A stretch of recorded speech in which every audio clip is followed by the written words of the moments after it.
శ్రీమద్ భాగవతంలో పరమహంస సుఖయోగీంద్రుడు చెప్తున్నటువంటి భక్తి శాస్త్రంలో రాసలీలకు సంబంధించిన అంశములు నిన్న ఇంచుమించు పరిపూర్తి చేసుకున్నాం. భక్తలోక గమనీయ రూప కమనీయ కృష్ణ పరిపాహిమా అనే నారాయణ భట్టాత్రి శ్లోకములతో రాసలీల వైభవాన్ని ఆవిష్కరించుకున్నాం. ఈ రాసలీలలో కృష్ణ పరమాత్మ వాళ్ళు అనుగ్రహించిన విధానాన్ని చెప్తూ చక్కని మాట అంటున్నాడు సుఖయోగీంద్రుడు. ఏవం శశాంకాంశు విరాజిత నిసాహ సత్యకామోనురతా బలాగణ శిశేవ ఆత్మన్యవరుద్ధ సౌరత సర్వా శరత్కావ్య కథారసాశ్రయా. ఆ శరద్రాత్రులు ఎలా ఉన్నాయంటే కావ్యములో ఉన్న అన్ని రసములకు కూడా అవి ఆశ్రయము వలె ఉన్నాయి శరద్రాత్రులు. అంటే శృంగారాది సర్వరసాశ్రయమై రసస్వరూపమైనటువంటి శరద్రాత్రులు. అంటే ఇక్కడ శరద్రాత్రి రసస్వరూపం, బృందావనం రసస్వరూపం. ఒక రహస్యాన్ని చెప్తారు భాగవత్ తత్వవేత్తలు. సచ్చిత్ ఆనందం అనే దాంట్లో చిత్ అనే స్వరూపం కృష్ణుడు, సత్ అనే స్వరూపం బృందావనం, ఆనందం అనే స్వరూపం గోపికలు. ఈ మూడు కలిపి సచ్చిదానంద స్వరూపము అన్నారు. చిదంశ కృష్ణుడైతే, సదంశ బృందావనమైతే, రసాంశ ఆనందాంశ గోపికలని ఈ సచ్చిదానంద భూమికగా అంటే ఈ మూడు కలిపి బ్రహ్మతత్వముగా దర్శించడమని ఒక అద్భుతమైన భావం చూపిస్తూ శిశేవ ఆత్మన్యవరుద్ధ సౌరత. ఏ విధంగా వాళ్ళని అనుగ్రహించాడు పరమాత్మ అంటే అవరుద్ధ సౌరత అనే విశేషమైనటువంటి అంశం చెప్పారు ఇక్కడ. అంటే తాను ఎటువంటి మనోవికారములకి లోను కాకుండా నిశ్చలుడి ఉంటూనే వాళ్ళని ఆనందింపజేశాడు. అంటే భగవద్రసానుభూతి వాళ్ళు పొందుతున్నారు, కానీ వారి ద్వారా ఆయన పొందినదేమీ లేదు, పరిపూర్ణుడైనటువంటి వాడు. అందుకే మనోవికారములని ఆ స్వామి ప్రకటించకుండానే ఆ దివ్యమైనటువంటి భావాన్ని చూపించాడు. సభా మర్యాదలకి ఎంత అవసరమో అంతవరకు దీనికి అర్థం మనం చెప్పుకున్నాం. ఇక్కడ ఈ దివ్య రాసలీల చెప్తూ సుఖయోగీంద్రుడు తన్మయులైపోయారు. పరీక్షణ్ మహారాజు మాత్రం తన్మయుడు కాలేదు, కానీ వెంటనే ఒక ప్రశ్న వేశాడు. ఇక్కడ వారి ఇరువురి నడుమ జరిగిన చర్చ కొంచెం శ్రద్ధగా వింటే కృష్ణ పరమాత్మ గురించి కానీ రాసలీల గురించి కానీ అవకతవకలు మాట్లాడేవాళ్ళు నోరు తెరవరు, నమస్కరించి కూర్చుంటారు. అంత స్పష్టంగా చెప్పాడు ఇక్కడ. ఎందుకంటే మహాత్ముల చరిత్రలో ఒకటి రెండు లోతైన అంశములు ఉంటాయి. అవి బయటకు చూడడానికి ధర్మము వలె కనబడనంత మాత్రాన అధర్మం అనరాదు. అలాంటి చోట వాడవలసిన శబ్దం ధర్మ సూక్ష్మం అనేటువంటిది ఇక్కడ. అలాగా కొన్ని గ్రంథుల వలె మహాత్ముల చరిత్రల్లో కూడా సామాన్యులకు అధర్మంలా కనబడేవి, కానీ అధర్మం కాని కొన్ని అంశములు ఉంటాయి. వీటిని ధర్మ సూక్ష్మములు అని నిర్వచించాలంటాడు వ్యాస భగవానుడు. అలాగే రామచంద్రమూర్తి యొక్క చరిత్రలో వాలివధ మొదలైనటువంటివి, అదేవిధంగా కృష్ణ చరిత్రలో రాసలీల మొదలైన అంశములు పట్టుకుని నాస్తికులైన వారు, ధర్మేతరులు ఎవరైతే ఉన్నారో అటువంటి వాళ్ళు హిందూ ధర్మం యొక్క ఔన్నత్యాన్ని తెలుసుకోలేక ఇవి పట్టుకుని విమర్శిస్తూ ఉంటే హిందూ ధర్మంలో ఆలు కూడా రాని హిందువులు ఏమవుతున్నారంటే అయోమయానికి గురవుతూ తమ యొక్క దైవతాలని వాళ్ళ వైభవాన్ని తెలుసుకోలేకుండా ఉన్నారు. రాను రాను సంస్కృతికి దూరమైపోతున్న పరిస్థితులు ఉన్నాం కనుక లోతు చెప్తే అర్థం చేసుకోలేరు. పైన చూసినా కూడా దోషం లేనటువంటి లీల ఇది. ధర్మదృష్టితో చూసినా దోషం లేదు, అదేవిధంగా తత్వదృష్టితో చూస్తే అసలు దోషానికి ఆస్కారమే లేదు. అటువంటి లీల. ఎందుకంటే అష్టవర్షప్రాయుడైనటువంటి బాలుడు అతడు. ఇదొక్కడు గుర్తుపెట్టుకుంటే అక్కడ శృంగారాదులకు అవకాశమే లేదు. అటువంటి ఆయన పట్ల ఈ గోపకాంతలు ఒక భావంతో చేరారు అంటే అటువంటి వారు ఇటువంటి బాలుడి పట్ల వెళ్ళాలంటే వాళ్ళ దాంట్లో కూడా మనం అనుకునేటువంటి భావములు ఏమీ లేవు అని స్పష్టమవుతున్నాయి. అయినప్పటికి కూడా లోక ప్రకారంగా అది ధర్మవిరుద్ధము కాదు, మహాత్ములు ఎలా అర్థం చేసుకోవాలనే అంశాన్ని వ్యాస భగవానుడు మనకు అందించడానికే శుక పరీక్షిత్ సంవాదం కింద ఇక్కడ ఒక చక్కని భాగాన్ని అందిస్తున్నాడు. ఇది ఒక విధంగా రాసలీలకి చివరిగా చెప్పబడుతున్నటువంటి రహస్య వివేచనము అని చెప్పుకోవచ్చు. ఇక్కడ ఈ ప్రశ్న నిజానికి పరీక్షణ్ మహారాజుకు పుడుతుందా అంటే ధర్మరక్షకుడైనటువంటి రాజు గనక ఆయనకి పుట్టడంలో సందేహమేం లేదు. అంతేకాదు మన సందేహాలు తీర్చడం కోసం భగవానుడే ఆయన చేతి ప్రశ్న అడిగించాడు అనుకుంటే ఇంకా బాగుంటుంది. ఇక్కడ స్పష్టమైన ప్రశ్నలు, స్పష్టమైన సమాధానాలు. ఇవే మనం తెలుసుకుంటే రాసలీలకి ఇంత వివేచన చేయక్కర్లేదు. మరి ఇంత వివేచన ఎందుకు చేసామంటే అనుభూతి కోసం చేసుకున్నాం. భగవద్ అనుభూతి, గోపికల యొక్క తత్వము గ్రహించడానికే అంత వివేచన చేసుకున్నాం. ఇప్పుడు ఈ ప్రశ్నలు సమాధానాలు చాలా అద్భుతమైనటువంటివి. సంస్థాపనాయ ధర్మస్య ప్రశమాయేతరస్య చ అవతీర్ణో భగవాన్ అంశేన జగదీశ్వర. నిర్గుణుడు నిరాకారుడైన బ్రహ్మము ఆ పరమాత్మ భగవానుడు ధర్మరక్షణకై అధర్మాన్ని తొలగించడానికై అవతరించాడు. అటువంటప్పుడు ఆయన ధర్మసేతువులు అంటే ధర్మ మార్గములు ఏవైతే ఉన్నాయో వాటిని తాను ఎందుకు తప్పినట్లు ప్రవర్తించాడు. సకథం ధర్మసేతూనాం వక్త కర్త అభిరక్షిత ప్రతీపమాచరత్ బ్రహ్మన్ పరదారాభిమర్శనం. పరదారాభిమర్శనం అనేది దీనిలో కనబడుతోంది కదా. ధర్మసేతువుల్ని చెప్పినవాడు, వాటిని ఏర్పరిచినవాడు, వాటిని రక్షించువాడు. అందుకే వక్త కర్త అభిరక్షిత అటువంటి వాడు ఆ స్వామి.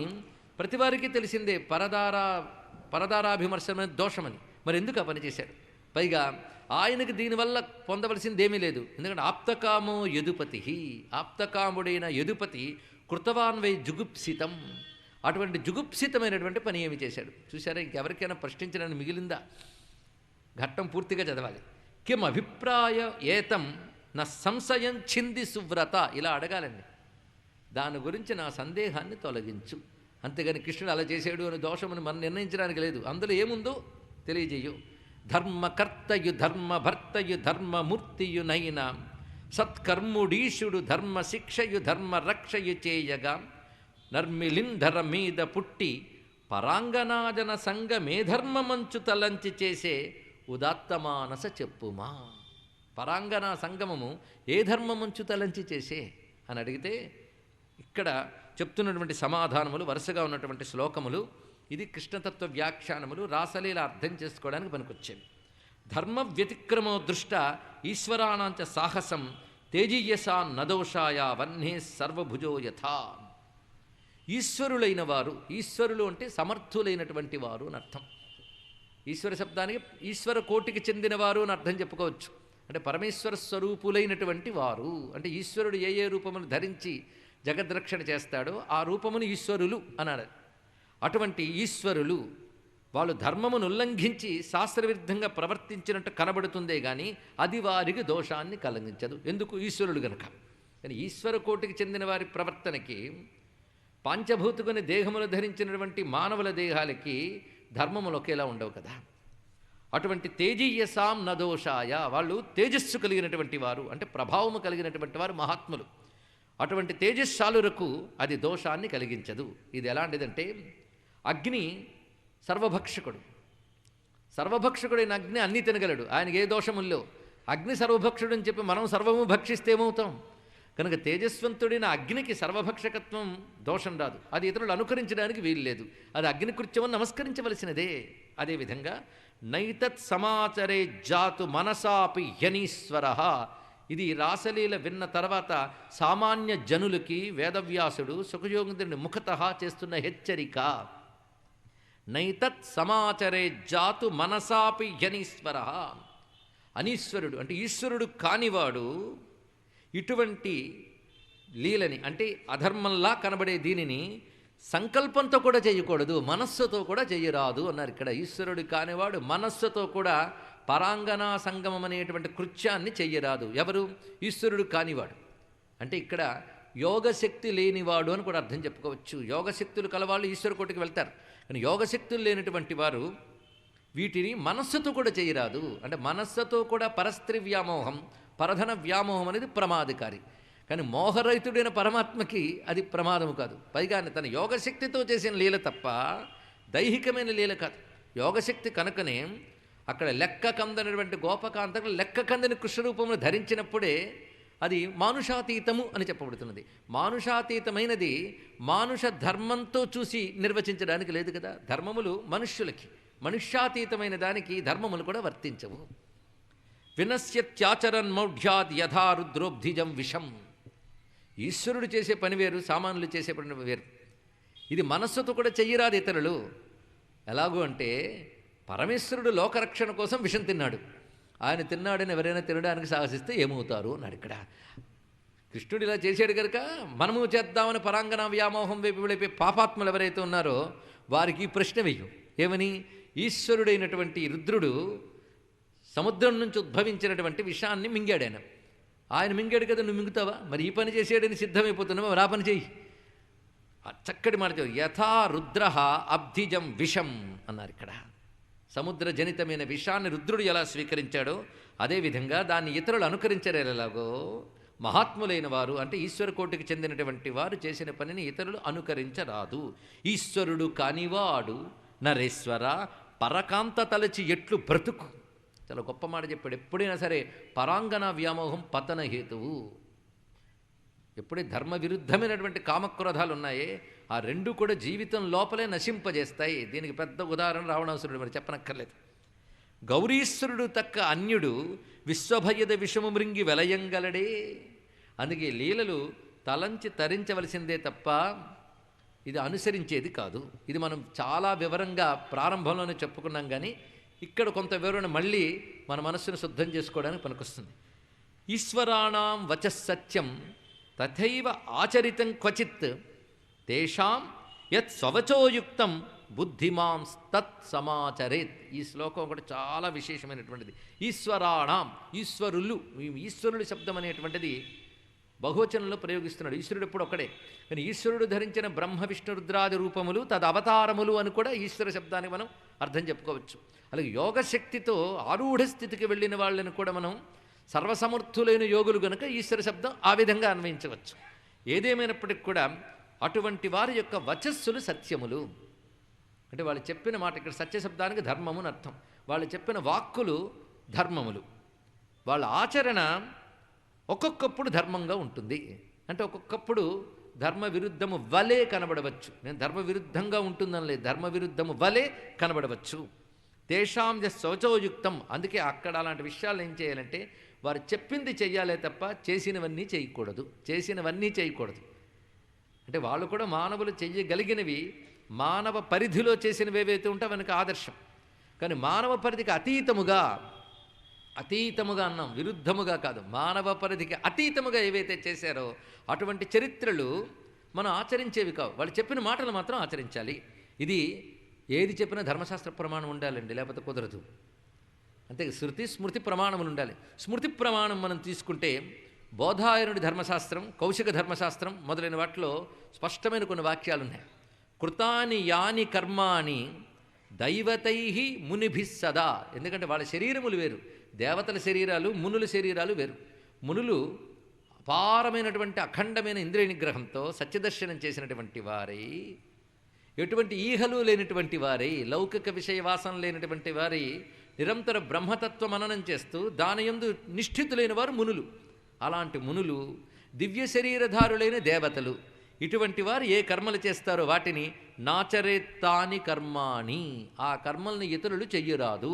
శృత్వావాపి నకుత్సయే. తర్వాత మాట చూడండి, ఒకవేళ వాళ్ళు అలాంటి పనులు చేశారు అంటే వాటిని నిందించరాదు. ఇది కూడా తెలుసు, ఇంద్రుడు ఎందుకంటే అలా చేశాడు, రాముడు ఎందుకంటే అలా చేశాడు, ఇలాంటి మాట్లాడరాదు. శృత్వావాపి నకుత్సయేత్, ఇది స్మృతివాక్యం మనకి. అదేవిధంగా తదుక్తంతు సదా కార్యం ఆమ్నాయానుగతం యది, చాలా చక్కటి మాట చెప్పాడు.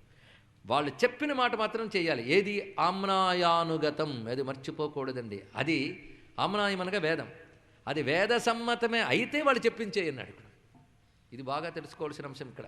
ఒక్కొక్కప్పుడు మనకి చాలా జీవన్ముక్తులు మొదలైనటువంటి వారు సందర్భం వచ్చింది కనుక చెప్తున్నాం. కృష్ణకథకి దూరం వెళ్ళాం అనుకోవద్దు, కానీ నిత్య జీవితంలో వచ్చే సమస్యకు పరిష్కారం కనిపిస్తుందని. ఒక్కొక్కప్పుడు కొంతమంది లోకంలో మహాపురుషులను ప్రసిద్ధి చెందిన వాళ్ళు కొన్ని మాట్లాడతారు. వాళ్ళు ఏ స్థితిలో ఉన్నారో మనకు అర్థం కాదు. అది మనం పట్టుకుని ఆ మాటను పాటించడానికి లేదు. ఎందుకంటే ఒక యోగి అన్నాడు, విగ్రహంలో దేవుడు ఉంటాడా, హృదయంలో చూడాలి కానీ అనగానే ఇంక వీడు మొదలెట్టి విగ్రహారాధన కూడదని ఉద్యమం మొదలెడతాడు. ఏమంటే ఆయనే అన్నారు కదండి అని. ఆయన అన్న స్థానం వేరు, ఆ స్థాయి వేరు. అలాంటిది శాస్త్రసమ్మతమైన విగ్రహారాధన నువ్వెవడికి కాదనడానికి. మానవ స్వభావంలో ఒక విగ్రహాన్ని చూడగానే ఒక భావం కలుగుతుంది, బొమ్మను చూస్తూ ఒక భావం కలుగుతుంది. నాస్తికుడైన ఇంట్లో నేచర్ సీనిక్ బ్యూటీస్ అన్నీ కూడా ఫోటోలు పెట్టుకుంటాడు. ఎందుకు? వాడు విగ్రహారాధన చేస్తున్నాడు, అవునా లేదా చూడండి ఇక్కడ. అంటే నమ్మకం లేని వాడికే జలపారుతున్న జలపాతం ఫోటో ఇంట్లో పెట్టుకుంటే చల్లని జలపాతం గుర్తుకొచ్చి వేసవిలో కూడా ఆనందంగా ఉన్నాడు. నమ్మకం లేని నీకే భావం ద్వారా అంత ఆనందం కలిగితే, నమ్మకం ఉన్నవాడు ఒక పద్ధతిగా యంత్రము ద్వారా మంత్రము ద్వారా ప్రతిష్ఠింపబడినటువంటి ఒక విగ్రహము ద్వారా భగవద్భావాన్ని అందుకుంటాడంటే ఆశ్చర్యపోవలసిందేముందయ్యా. ఆ మధ్యలో నాస్తిక సంఘం వాళ్ళు వాళ్ళ లీడర్ గారి విగ్రహం కొట్టారని చెప్పి మొత్తం దేశంలో ఉన్న ప్రతి దేవతా విగ్రహాలు కొట్టడం మొదలెట్టారు. ఆ విగ్రహారాధనకు విరుద్ధంగా పనిచేసే నాస్తికుడు వాళ్ళ లీడర్ గారి విగ్రహం కొట్టారంటే అంత గోల. చూడండి ఇక్కడ ఇవన్నీ చూస్తూ ఉంటే వెర్రి కుదిరింది రోకల తలకు చుట్టూ అన్నట్టుంటాయి. లోకం అంతా ఇదే వ్యవహారం మనం చూస్తూ ఉన్నాం. అయితే మంది బలం ఎక్కువ కనుక నోరు ముసుగు కూర్చుంటున్నాం, కానీ ప్రజాస్వామ్యం అనుకుంటున్న ఈ రోజుల్లో దుర్మార్గం, దౌర్జన్యం విజృంభిస్తున్నా మనం ఏం చేయలేకపోతున్నాం. ఇదొక దౌర్భాగ్య పరిస్థితి. అందరికీ తెలుసు. పైగా ప్రజాస్వామ్యం చాలా ఎదిగిపోయాం అనుకుంటున్నాం, కానీ ఆటవిక స్థానం కంటే తక్కువ ఉన్నామండి. ఈ మాట చెప్పామని ఇంకోలాగా అనుకోవద్దు. అలాంటి ఆటవిక నాగరిక సమాజంలో భయంగానే అందరూ బ్రతుకుతున్నారు. అవునా లేదా? కళ్ళ ముందు అన్యాయం కనబడుతున్నా ఏమీ చేయలేని పరిస్థితి. ఇలాంటి వాళ్ళు ఉంటూ ఉంటారు. ఏం చేస్తాం? కనుక వాళ్ళు ఇలాంటి మాటలు పట్టుకుని గొడవలు చేస్తూ ఉంటారు. అవి పట్టుకోకూడదే. ఇంకో ఆయన అన్నట్ట, ఆయన పెద్ద, నేను పేర్లు చెప్పనులేండి, మహాత్ములే, మహాపురుషులు. వాళ్ళు అన్నారంటే వాళ్ళకి తగును. వాళ్ళు చెప్పినా కూడా అది ఆమ్నాయానుగతం యది. ఎంత గొప్పగా చెప్పాడు చూడండి. వాళ్ళు చేసినట్టల్లా చెయ్యకు, వాళ్ళు చెప్పింది కూడా ఆమ్నాయానుగతం ఇదే చెయ్యి. అయితే కృష్ణ పరమాత్మ అవతారంలో ఎక్కడ కూడా వేద విరుద్ధమైన ఒక్క మాట ఆడలేదు. పరమాత్మ తెలుసుకోండి, ఇక్కడ ఒక్క మాట లేదు వేద విరుద్ధంగా. సంపూర్ణమైన మెలకువతో ప్రవర్తించాడు ఆయన. ఇక్కడ అతీత స్థితికి వెళ్ళిన యోగులు విషయంలో కూడా, వాళ్ళ దేవతలైన మునులైనా కూడా వాళ్ళకు నమస్కారం చేయి అంతే. కానీ వాళ్ళు చేశారు, నువ్వు చేసే ప్రయత్నం చేయకు. వాళ్ళు చెప్పినట్టల్లా చేయకు. ఆ చెప్పింది ఆమ్నాయానుగతం యది. కానీ వాళ్ళు అలా చేశారని మాత్రం నాకు ఉత్సయేత్, వాళ్ళనేం అనకు అన్నాడు ఇక్కడ. ఇది ఎందుకంటే ఒక ఆయన బయలుదేరొచ్చి అన్నాడు, నీటిలో మునిగినంత మాత్రాన పుణ్యం వచ్చిస్తే అందులో పడున్న చేపలకి రాదా అన్నట్ట. ఇది ఒక దోహ. ఎవరు రాశారో మీకు తెలుసు. అది చూసి ఆహా ఏమన్నాడండి అనగానే, మన గంగలో స్నానం చేయకూడదని చెప్తారండి. దాని అర్థం, గంగలో ఉన్న చేపకి ఈశ్వరుడు ఏమి ఇస్తాడు మనకేం తెలుసు. ఇదొక్కడు గ్రహిస్తే చాలు. ఇక్కడ ఆ చేపకి ఆయన ఇస్తాడు, మనకేం తెలుసు ఇక్కడ. అయితే దాని సంకల్పము భావము లేదు గనక అందులో పుట్టి బ్రతికిన ఒకనొక మహాపుణ్యానికి ఎక్కడికి వెళుతుంది. శంకరులంతటి వారే తల్లి నీలో తిరిగే ఎండ్రకాయగా చేపగా బతుకున్నా చాలమ్మా అన్నారంటే గంగ ఎంత గొప్పదో ఆలోచించండి. ఇక్కడ మనకేం తెలుసది. వినడానికి యుక్తిగా భలే అద్భుతంగా అన్నాడు కదా అనిపిస్తుంది, కానీ దాని నిండా శాస్త్ర విరుద్ధం ఉంటుంది. వాడు మహాత్ముడే, దండం పెట్టుకో అంతే చాలు. ఇక్కడ కానీ మహాత్ములైనా సరే వేద విరుద్ధమైన మాట చెప్తే దాన్ని పాటించకూడదు. ఎంత చక్కగా చెప్పారండి ధర్మశాస్త్రం. నాచరేత్ తాని కర్మాణి శృత్వావాపి నకుత్సయేత్ తదుక్తంతు సదాకార్యం ఆమ్నాయానుగతం యది. ఈ స్మృతి వాక్యాలు రెండు స్మృతుల్లో కనబడతాయి, బోధాయనుడిది, కౌశికుడిది. ధర్మశాస్త్రంలో కనబడుతున్న అంశములు. అందుకు మహాత్ముల విషయంలో ఇటువంటి వర్తించవు, వారి దోషం అనరాదు అని చెప్తూ, కుశలాచరితే నైషా మిహ స్వార్థో న విద్యతే విపర్యేణ వా అనర్థ నిరహంకారిణాం ప్రభో. ఓ రాజా, ఒక్కడు తెలుసుకో, వాళ్ళకి కుశలాచరితేనా అంటే ధర్మం ఆచరించడం వల్ల ఏ పుణ్యం వస్తుందో, ఏ లాభం వస్తుందో అది వాళ్ళకి అక్కర్లేదు. అందుకే స్వార్థో న విద్యతే, ధర్మాచరణ వల్ల వచ్చేటువంటి సత్ఫలితము వాళ్ళకి అక్కర్లేదు. అదేవిధంగా విపర్యేణ వా అనర్థ, ఎప్పుడైతే ధర్మం వల్ల రావలసిన ఫలమే వాళ్ళకి అక్కర్లేదో, అధర్మం వల్ల వచ్చే పాపఫలం కూడా వాళ్ళకి అక్కర్లేదు. రెండూ వాళ్ళకి అక్కర్లేదు. ఎందువల్ల? నిరహంకారిణ, వాళ్ళ అహంకారం లేదు గనక. అయితే ఇంత వివరణ ఎందుకు ఇస్తున్నాడు? ఆయన పరమేశ్వరుడు కనుక ఆయన వర్తించదంటే సరిపోతుంది కదా. ఇంత వివరణ ఎందుకు ఇవ్వాలి అనేది ఆఖరిలో చెప్పుకుందాం. అహంకారం వాళ్ళకి లేదు కనుక. అహంకారం అంటే నేను ఇది చేస్తున్నాను అనేటటువంటి సంగము వాళ్ళకి కర్మతో లేదు. కర్మతో నేను చేస్తున్నాను సంగం ఉంటేనే ఇవన్నీ వస్తాయి, వాళ్ళకి అవి లేవు. కిముత అఖిల సత్వానాం తిర్యంమర్త్య దివౌకసాం ఈశితు ఈశితవ్యానాం కుశలాన్వయ. చాలా రమ్యమైన మాట చెప్పాడు ఇక్కడ. నాయన ఇంతవరకు నేను చెప్పింది యోగుల గురించి, నిరహంకారులైన యోగులకే ఇది చెప్పినప్పుడు సాక్షాత్ ఈశ్వరుడయ్యా ఆయన. అక్కడ యోగశక్తితో సర్వసమర్థత సంపాదించుకునే వాళ్ళకే ఇవి వర్తించవు అని చెప్పినప్పుడు, దేవతలకి మునులకే వర్తించవన్నప్పుడు దేవతలకి మునులకు కూడా ఎవడు ప్రభువో అటువంటి వాడు. అఖిల సత్వానాం తిర్యం మర్త్య దివౌకసాం, పశుపక్షులకు మానవులకు దేవతలకు కూడా ఎవడు ఈశ్వరుడో అటువంటి వాడు. మరి వీళ్ళందరినీ ఏమనాలి? ఈశితవ్యానాం, ఆయన ఈశ్వరుడిచే అంటే శాసించువాడు. ఆయన చేత శాసింపబడే వాళ్ళెవరు? దేవతలు, తిర్యక్కులు, మనుష్యులు. అంటే సర్వభూతకోటి ఈశితవ్యములు అంటే ఆయన చేత శాసింపబడుతున్నవి. ఆయన ఈశ్వరుడు. ఈ కుశల అకుశల అన్వయము అంటే ధర్మ అధర్మం అనే అన్వయము ఆయన చేత శాసింపబడుతున్నటువంటి దేవమనుష్యాదులకు వర్తిస్తాయేమో తప్ప శాసించే పరమాత్మకు వర్తించవు. ఆయన ధర్మాధర్మములకు అతీతుడే ఈశ్వరుడు. కానీ ఈశ్వర కృత్యమిదయ్యా. యత్పాద పంకజ పరాగ నిషేవ తృప్తా యోగ ప్రభావ విదుతాఖిల కర్మబంధా స్వైరం చరంతి మునయోపి నహ్యమానా తస్యేచ్ఛయాత్తవ పుషః కుత ఏవ బంధః. ఈ శ్లోకం చాలా పటిష్టమైన శ్లోకాన్ని ఇచ్చాడు మహానుభావుడు. యత్ పాదపంకజ పరాగ నిషేవ తృప్త యోగ ప్రభావ. ఎవరైతే పరమేశ్వరుని యొక్క పాదపద్మాల ధూళిని సేవించి తృప్తి చెంది యోగ మహిమ చేత సకల కర్మబంధములు విడిచిపెడతారో వారే యథాచ్ఛగా సంచరించినా వారికే బంధము సోకదు. ఈ మాట తెలుసుకోండి. మళ్ళీ చెప్పుకుందాం. పరమాత్మ పాదపద్మాలను శరణు వేడి, శరణు వేడడం అంటే మనం చెప్పుకున్నాం కదా, అనన్య శరణాగతి. ఇంకా ఇతరములపై బుద్ధి పోనీయక పరమాత్మ యందు బుద్ధి నిలుపునటువంటి వారై దానిచే ఒక మహదానందాన్ని అనుభవిస్తూ, అక్కడ తృప్తాహ అన్నాడు కదా, తృప్త అంటే సంతోషం చెందారు. తృప్తి అంటే మరొకటి కావాలనే కోరిక లేని స్థితి పేరు తృప్తి. అది దొరికిందండి కానియండి అంటే అసంతృప్తి ఉందనే అర్థం వాడికి. తృప్తాహ అనే శబ్దం ఎంత రమ్యమైనదో చూడండి. ఇక్కడ యత్ పాదపంకజ పరాగ నిషేవ తృప్తాహ. ఎవని యొక్క పాదపద్మములను సేవించడం చేత యోగులు తృప్తులవుతారో ఆయన కృష్ణుడు. ఇప్పుడు యోగుల స్థితి ఎటువంటిది? స్వామి పాదపద్మాలనే శరణు వేడి తృప్తి చెందిన వారి దానివల్ల యోగ ప్రభావ విధుత అఖిల కర్మబంధా. వారి యొక్క యోగము అంటే నిరంతర సాధనారూపమైనటువంటి యోగము. ఆ భగవంతుని ఆశ్రయించడమే కాకుండా తదాశ్రయానికి వాళ్ళు పాటించిన యమనియమాదులు ఇత్యాదులన్నీ యోగములు అనిపించుకుంటాయి. ఆ యోగముల చేత వాళ్ళు అన్ని కర్మబంధాలని తెంచేసుకుంటారు. అటువంటి కర్మబంధములు తెంచిన వారు భూమి యందు సంచరిస్తూ ఉంటారు. ఇటువంటి వారు వారిని మనం జీవన్ముక్తులని యోగులని వ్యవహరిస్తుంటాం.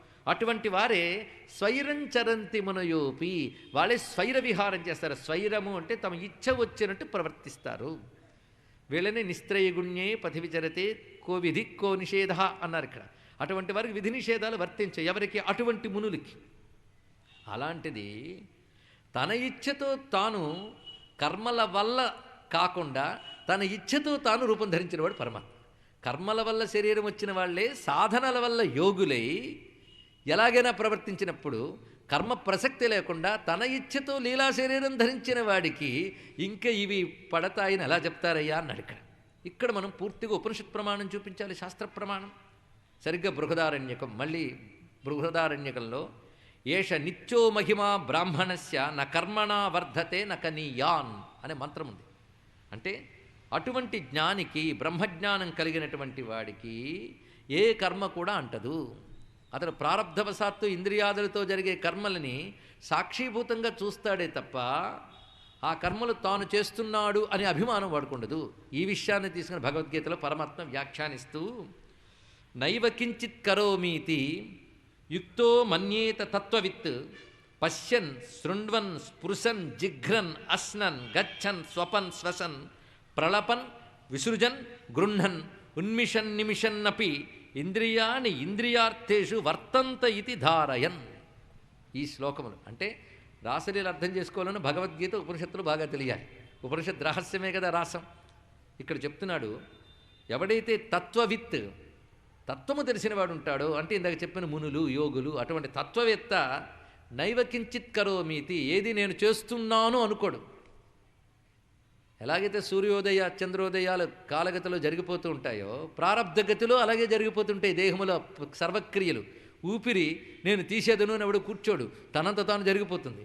ఊపిరి తీయడం అనే దాన్ని మనం పట్టించుకోకపోయినా జరుగుతూ ఉన్నా అయ్యో ఊపిరి తీస్తున్నాననే ఫీల్ మనం ఎలాగవమో, యోగి దేహధర్మములే ప్రాణధర్మములు మనోధర్మములు వాటంతట అవి జరుగుతూ ఉన్నా సాక్షీభూతంగా చూస్తాడే తప్ప అంటుకోడు. యోగి యొక్క స్థితి ఎలా ఉంటుంది దీన్ని సరిగ్గా బాదరాయణుడు బ్రహ్మసూత్రాల్లో చెప్తూ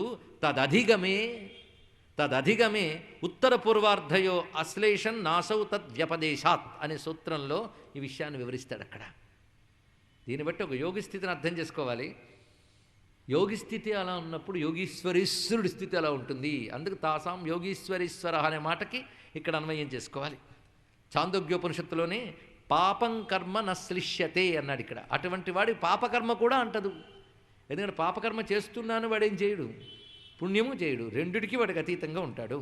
ఇది యోగుల స్థితి అయినప్పుడు యోగీశ్వరుడి స్థితి గురించి ఏం చెప్తాం.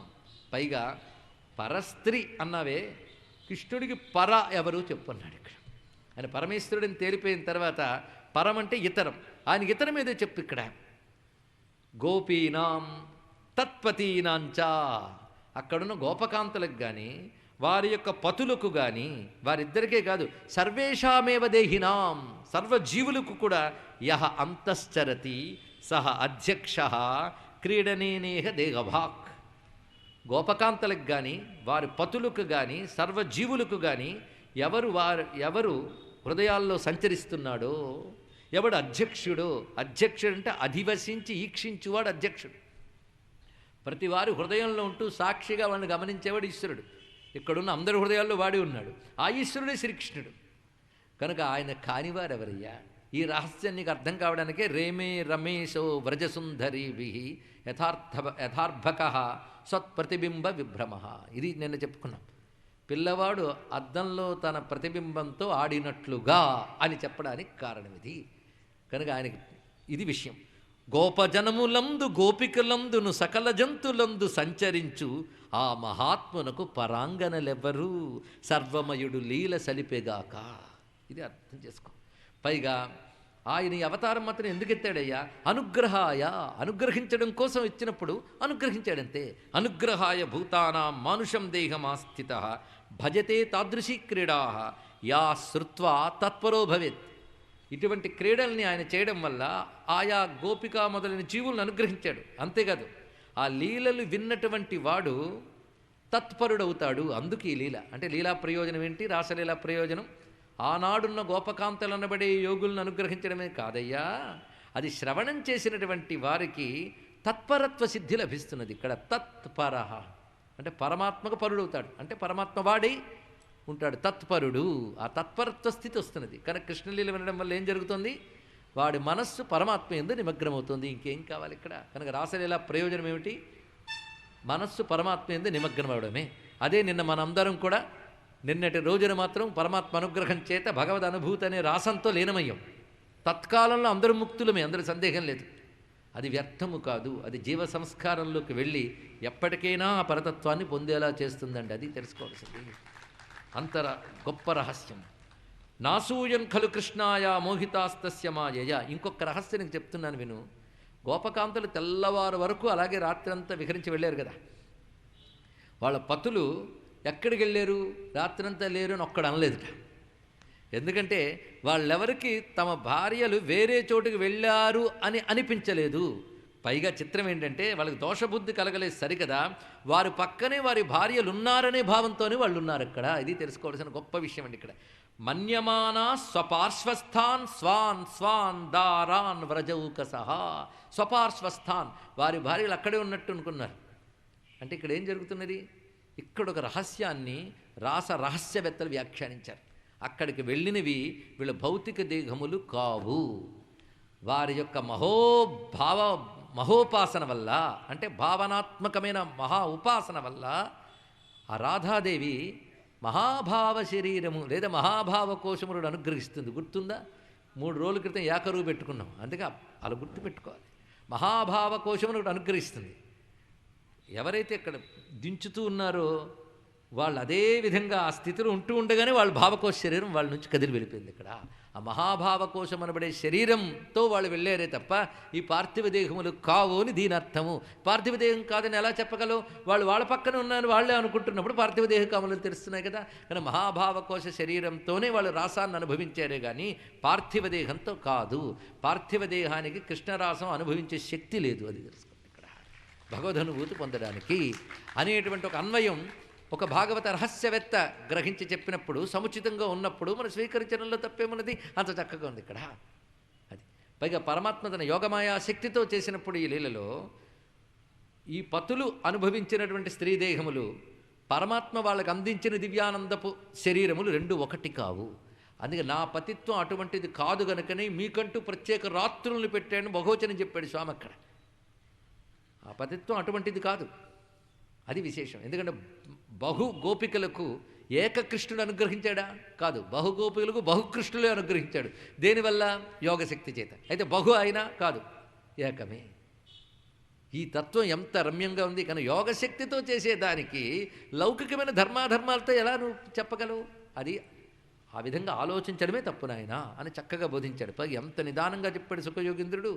ఈ యొక్క విషయ వివరణ తెలిసాక ఎటువంటి పాపాత్ముడికైనా సరే దోషబుద్ధి కనబడదు. ఇంకా కనబడింది అనుకోండి, ఈ స్కంధంలోనే కొన్ని పద్యాలు నడిచాక పోతన గారు మాట అంటారు, పాపాత్ముల పాపంబుల పాపంగా జేయునట్టి పరమాత్మునిపై పాపము గలదని పలికిన పాపాత్ముని పాపమునకు పారము గలదే అన్నాడు మహానుభావుడు. ఇన్ని పాపాలు పెట్టుకుని అర్థం కాలేదు కదా, మరొకసారి చెప్తాను. పాపాత్ముల పాపంబుల పాపంగా జేయునట్టి పరమాత్మునిపై, ఎలాంటి పాపాత్ముడైనా వాడి పాపాలని తొలగించాలని అవతరించినటువంటి పరమాత్మ, అలాంటి పరమాత్మకి పాపం ఉందని చెప్పిన ఏ పాపాత్ముడు ఉన్నాడో వాడి పాపాలకు అడ్డు ఆపు లేదు, వాడు నశించిపోతాడని చెప్పాడు. ఎంత రమ్యమైన పద్యం, అది గుర్తుపెట్టి ఇంకా బాగుంటుంది. పాపాత్ముల పాపంబుల పాపంగా జేయునట్టి పరమాత్మనిపై పాపము గలదని పలికిన పాపాత్ముని పాపమునకు పారము గలది అన్నాడు మహానుభావుడు ఇక్కడ. కనుక ఎలా ఆలోచించినా, ధార్మిక దృష్టితో చూసినా, తాత్విక దృష్టితో చూసినా ఎటువంటి లోపము లేని శుద్ధ లీలయ్య రాసలీల, అటువంటి దివ్యమైన లీల అని చెప్పి, బ్రహ్మరాత్ర ఉపావృత్తే వాసుదేవానుమోదితా అనిచ్ఛంత్యో యయుర్గోప్య స్వగృహాన్ భగవత్ప్రియా. బ్రహ్మరాత్రము సమీపించగానే, బ్రహ్మరాత్రం అంటే బ్రాహ్మీ ముహూర్తం, బ్రాహ్మీ ముహూర్తం సమర్పించగానే వాసుదేవుని చేత అనుమతి స్వీకరించి ఇచ్ఛ లేకుండానే వ్రజభూమికి వెళ్ళారు వాళ్ళు అన్నారు. ఇచ్ఛ లేకుండా అంటే పరమాత్మానుభూతి పొందిన తర్వాత మళ్ళీ లోక జీవనంలోకి వెళ్ళడమా, అది ఇష్టం లేదు, అవునా లేదా? అయినా వెళ్ళారు. ఇష్టం లేదని చెప్పడంలో ఏంటంటే వాళ్ళ ప్రీతి పరమాత్మ యందే ఉంది తప్ప విషయములు యందు లేదు. ఇది ఎలాంటిదంటే బ్రహ్మానుభూతి పొందినటువంటి వాడు ప్రారబ్ధం ఉన్నంత కాలము దేహముతో ప్రవర్తిస్తున్నప్పటికీ కూడా ఆ దైహిక విషయములు ఎందు ప్రీతి చెంది ఉండడు, పరమాత్మ ఎందు ప్రీతి చెంది ఉంటాడు అని మనకు శాస్త్రం చెప్తోంది. అలాంటి బ్రహ్మానుభూతి పొందినటువంటి వారు గనక, ప్రారబ్ధం ఉంది గనక అంతవరకు ప్రజభూమిలో ఉండాలి గనక భగవదనుభూతి పొంది మళ్ళీ సమాధి స్థితి నుంచి బాహ్యస్మృతిలోకి వచ్చిన యోగుల వలె వాళ్ళందరూ తిరిగి వ్రజభూమికి చేరుకున్నారు. కానీ అనిచ్ఛయ, అక్కడికి వెళ్ళడం వాళ్ళకి ఇష్టం లేదు. చూసారా? అంటే వాళ్ళు అక్కడ తిరిగి వెళ్ళినా ఆ లౌకిక విషయాల్లో వాళ్ళు రమించుటలేదు, వాళ్ళ రమణమంతా పరమాత్మ ఎందు ఉన్నది. ఇది చెప్పడంలో భగవద్ అనుభూతి పొందినటువంటి వాడు మళ్ళీ బాహ్యస్మృతిలో ఉన్నప్పుడు ఎలా ఉంటాడు అనే దాన్ని అన్వయించుకోవాల్సి ఉన్నది. ఇక్కడ వరకు మహానుభావుడు వివరణ చెప్పాడు కదా, ఈ వివరణలో ఉన్న రహస్యాలు చేద్దాం. ఒక్క మాటతో ఈశ్వరుడికి ఇలాంటివే వర్తించవని ఆయన, ఎందుకంటే శివుడు విషం తాగాడు, అది ఆయన తప్ప ఎవడు తీయలేడు, ఈశ్వరుడు కనుక. అలాగే ఈశ్వరుడు కృష్ణుడు, పైగా ఆయన కర్మ కొద్దీ పుట్టలేదు, స్వేచ్ఛతో పుట్టాడు. ఇది చెప్తే చాలు కదండి. మరి ఈ వివరణ ఎందుకు ఇచ్చాడు? ఏది? యోగులైనటువంటి వారు బ్రహ్మ యొక్క పదములనే శరణు వేడినటువంటి వారు కర్మబంధములు తెంచుకుంటారు. అటువంటి వారికే పాపపుణ్యములు అంటవే, వాళ్ళు యథేచ్ఛగా సంచరిస్తారే, అటువంటిప్పుడు పరమాత్మ విషయంలో ఏమిటి అనేటువంటి మాట ఎందుకన్నాడు యోగి, మనుషుకు యోగి? ఇది ఆలోచించాల్సింది. ఇంతవరకు మనం కృష్ణుని సమర్థించాం, కృష్ణ పరమాత్మకి ఏ దోషం లేదని. మరి గోపకాంతలకు దోషం వస్తుందా అనే ప్రశ్న ఉంటుంది కదా, దానికి సమాధానం పరమాత్మ పాదపద్మలను శరణి వేడినటువంటి వారై యోగులై ఎవరుంటారో వారి కర్మబంధములు తెంచుకుంటారు కనుక వారికి దోషమంటదు అని చెప్పడం గోపకాంతల విషయంలో సమర్థన. అంత చక్కగా సమర్థించాడు చూడండి. ఎందుకు అంత వివరణ ఎందుకు ఇచ్చాడు తెలుసా? ఒకే సమయంలో మళ్ళీ గోపకాంతలకో అని ఈయన అడగకుండా చెప్పేశాడు మహానుభావుడు. పరీక్షిత్ కనుక స్పష్టంగా అర్థమైంది ఎందుకు చెప్పాడో. కానీ గోపకాంతలకి, యోగులకు సంబంధించిన అన్వయం గోపకాంతలకి, ఈశ్వరునికి సంబంధించిన అన్వయం కృష్ణ పరమాత్మకి, రెండూ అన్వయింపబడ్డాక దోషరహితమైన గోపీకృష్ణతత్వానికి నమస్కరించుకుంటాం మనం ఇక్కడ. ఇందులో బ్రహ్మరాత్ర ఉపావృత్తే అని మాట వేశాడు ఇక్కడ. అంటే బ్రహ్మరాత్రము సమీపించిన వెంటనే అన్నాడు ఇక్కడ. పైగా బ్రహ్మరాత్ర అనే శబ్దానికి బ్రాహ్మీముహూర్తం అని అర్థం చెప్పడం కాకుండా ఒక రమ్యమైనటువంటి భాష్యాన్ని గూఢార్థ దీపికాకారుడైనటువంటి మధుసూదన సరస్వతి చాలా అద్భుతంగా ఇచ్చారు. సత్యసంకల్పస్య భగవతః సంకల్పవశాత్ యామచతుష్టయాత్మికాయాం రజన్యాం. రజని రాత్రి అంటే ఏంటంటే 4 జాములు కలిసిన ఒక పూట రాత్రి, అంతే. 4 జాములు కలిస్తే ఒక రాత్రి. మరి బ్రహ్మరాత్ర అని శబ్దం వేయడంలో బ్రాహ్మీముహూర్తం అని అర్థం కాకుండా కృష్ణ పరమాత్మ వారందరినీ ఆనందింపజేసిన రాత్రి పేరు బ్రహ్మరాత్రి అన్నాడు ఇక్కడ. ఆ అన్వయం అందించారు. సహస్రయుగ పరిమితే యథోక్తలీలా నిర్వాహకే కాలే ఉపావృత్తే సమ్యక్ ఏకాం ఆవృత్తిం గతే సతి అన్నాడు ఇక్కడ. అంటే అనేక రాత్రులను కలిపి ఒక్క రాత్రిలో పెట్టేటండి ఆయన మహానుభావుడికి తెలుసుకోవాల్సింది. అదే భగవాన్ పిత రాత్రి అంటే అనేక రాత్రులను పెట్టి రాత్రులు పెట్టాడు. అంటే ఆ సమయంలో నిజానికి ఏం జరిగిందయ్యా అంటే 4 జాముల రాత్రిగా కాకుండా ఇది అనంత రాత్రుల యొక్క కాలశక్తి దీనిలో దాగి ఉంది అన్నాడు. ఇది ఎలా సాధ్యం అండి? మనం నిద్రలోకి వెళ్ళాం అనుకుందాం, చిన్నప్పటి నుంచి పెరిగి పెద్దవడం, 10 మందితో కొట్టుకోవడం, ఆ తర్వాత కొన్నాళ్ళు గడవడం, ఒక పెద్ద లైఫ్ స్పాన్ అంతా మీరు పడుకున్న 1 గంటలో కల్లో వస్తుంది, అవునా లేదా? ఎంత జీవితం, గంట కలలో. అవును, అది సత్యమా? కలగంటున్నంతసేపు అది సత్యమే. ఎంతో జీవితం గడిచిపోయింది కల్లో. మన పెద్దవాళ్ళమైపోయాం, వృద్ధులమైపోయాం, దెబ్బతిని ఎన్నో మన మనవలు ముని మనవలకు పెళ్లి చేసినట్టు కళ్ళు వస్తుంది, ఇంకా కొడుకే పుట్టాడు. ఇంత జరిగిందంటే అర్థం ఏంటి ఆలోచించమన్నాడు ఇక్కడ. జరిగిందా అది? అది కలకంటున్నసేపు జరిగింది కదా. మరి ఆ మాటకు వస్తే కళ ఎంత అసత్యమో బాహ్య జగత్తు కూడా అంత అసత్యము. 2 భావనల నుంచి ఆవిర్భవించాయి. అది మనస్సు తన యొక్క శక్తితో అంత చేయగలిగినప్పుడు మనస్సుకు కూడా శక్తినిచ్చే యోగి కూడా ఈ పని చేయగలడు. అది ఇక్కడ అణువులో విశ్వ బ్రహ్మాండాలన్నిటి చూపించగలరు. అది మనకి త్రిపుర రహస్యాల కథ కూడా కనబడుతుంది. ఒక రాతిలో అనంత లోకాలు చూపిస్తాడు ఒక యోగి. అది కనికట్టు కాదు, యోగశక్తి, ఇంచుమించు కనికట్టు వంటిదే.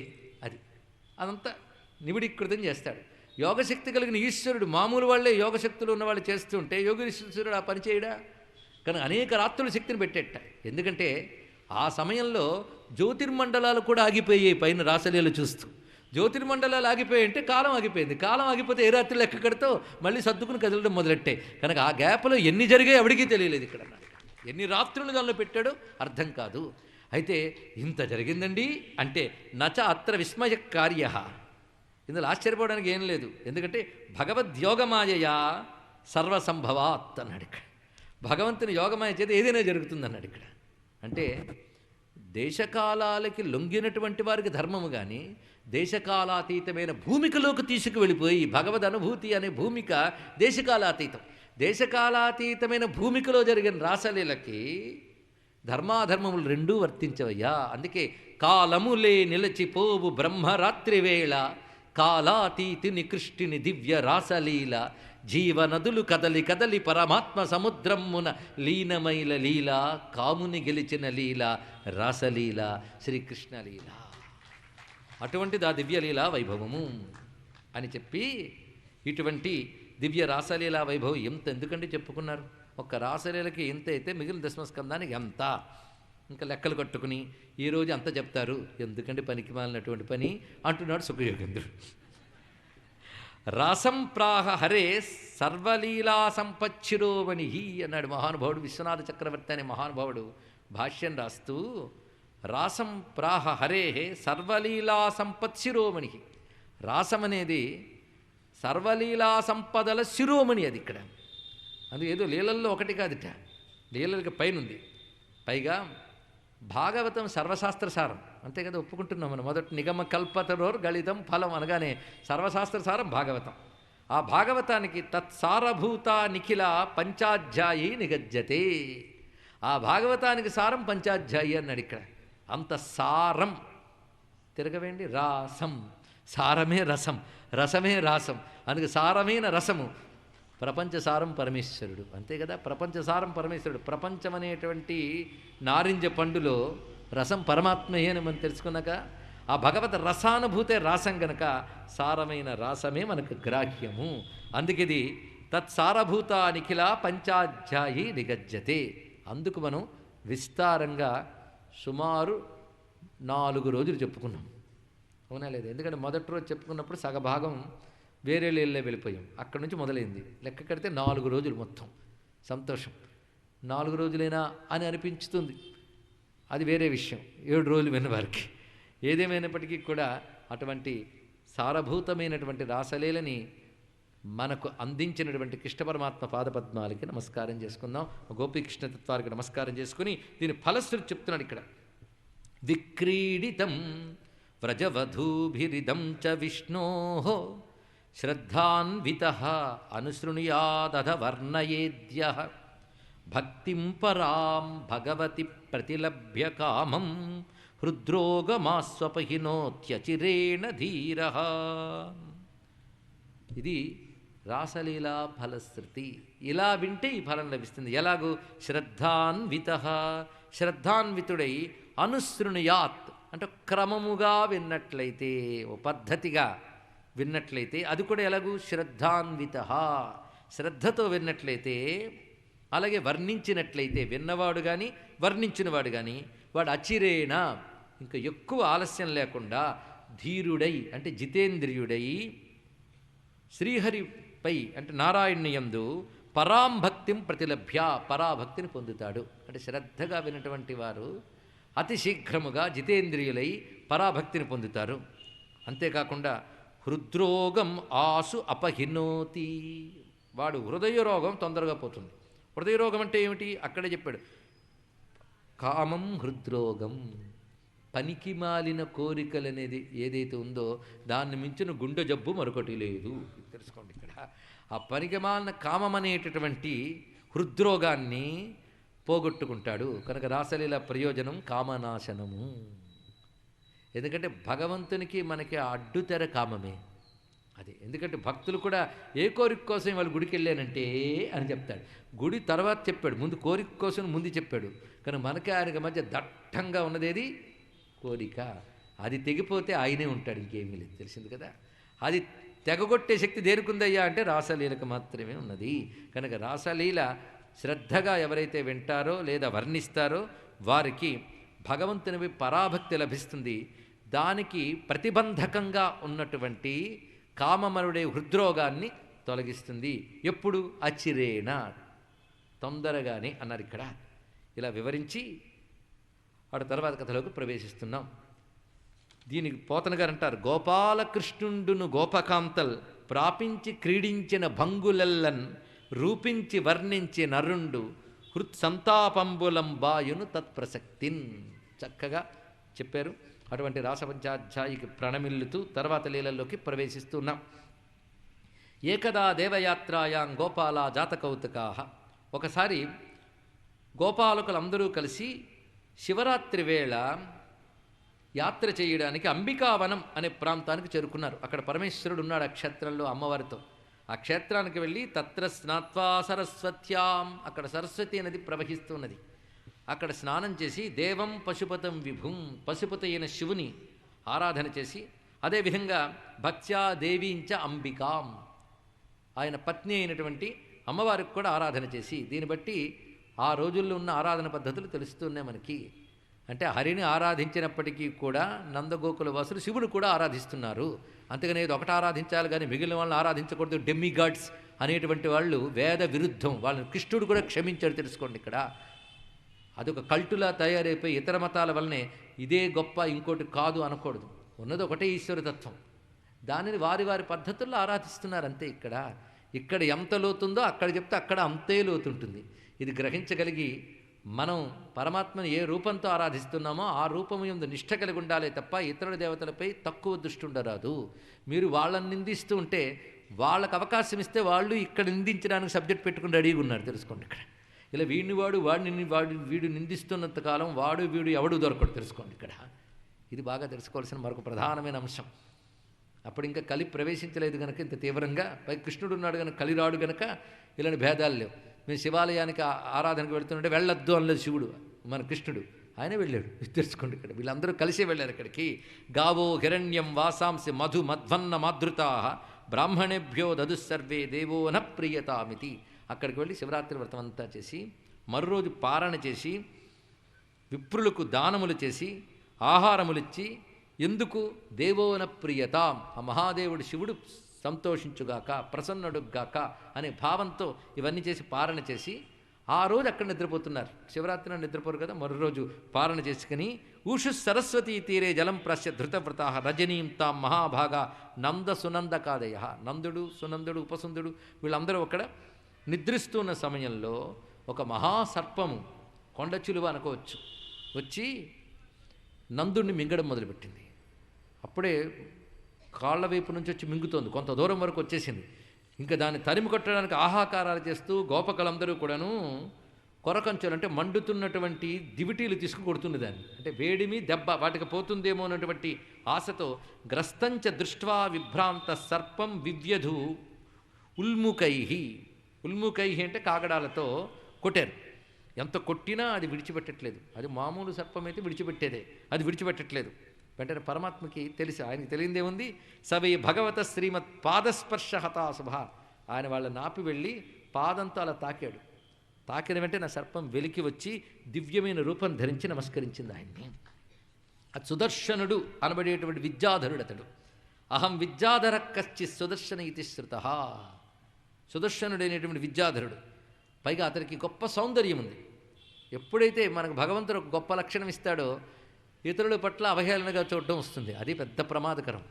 మొత్తం భాగవతం కానీ భారతం కానీ చదివేటప్పుడు ఇలాంటి కథలు బాగా గుర్తుపెట్టుకోవాలండి. ఏదో పురాకృత సుకృతం వల్ల మనకు లభించిన ధనము కానీ విద్య కానీ ఏదైనా కానివ్వండి, దానితో గర్వించకూడదు. అది లేదని ఇతరులను అవహేళన చెయ్యరాదు. అదేవిధంగా అలాగే మనకు లేదు అతనికి ఉందని ఏడవకూడదు.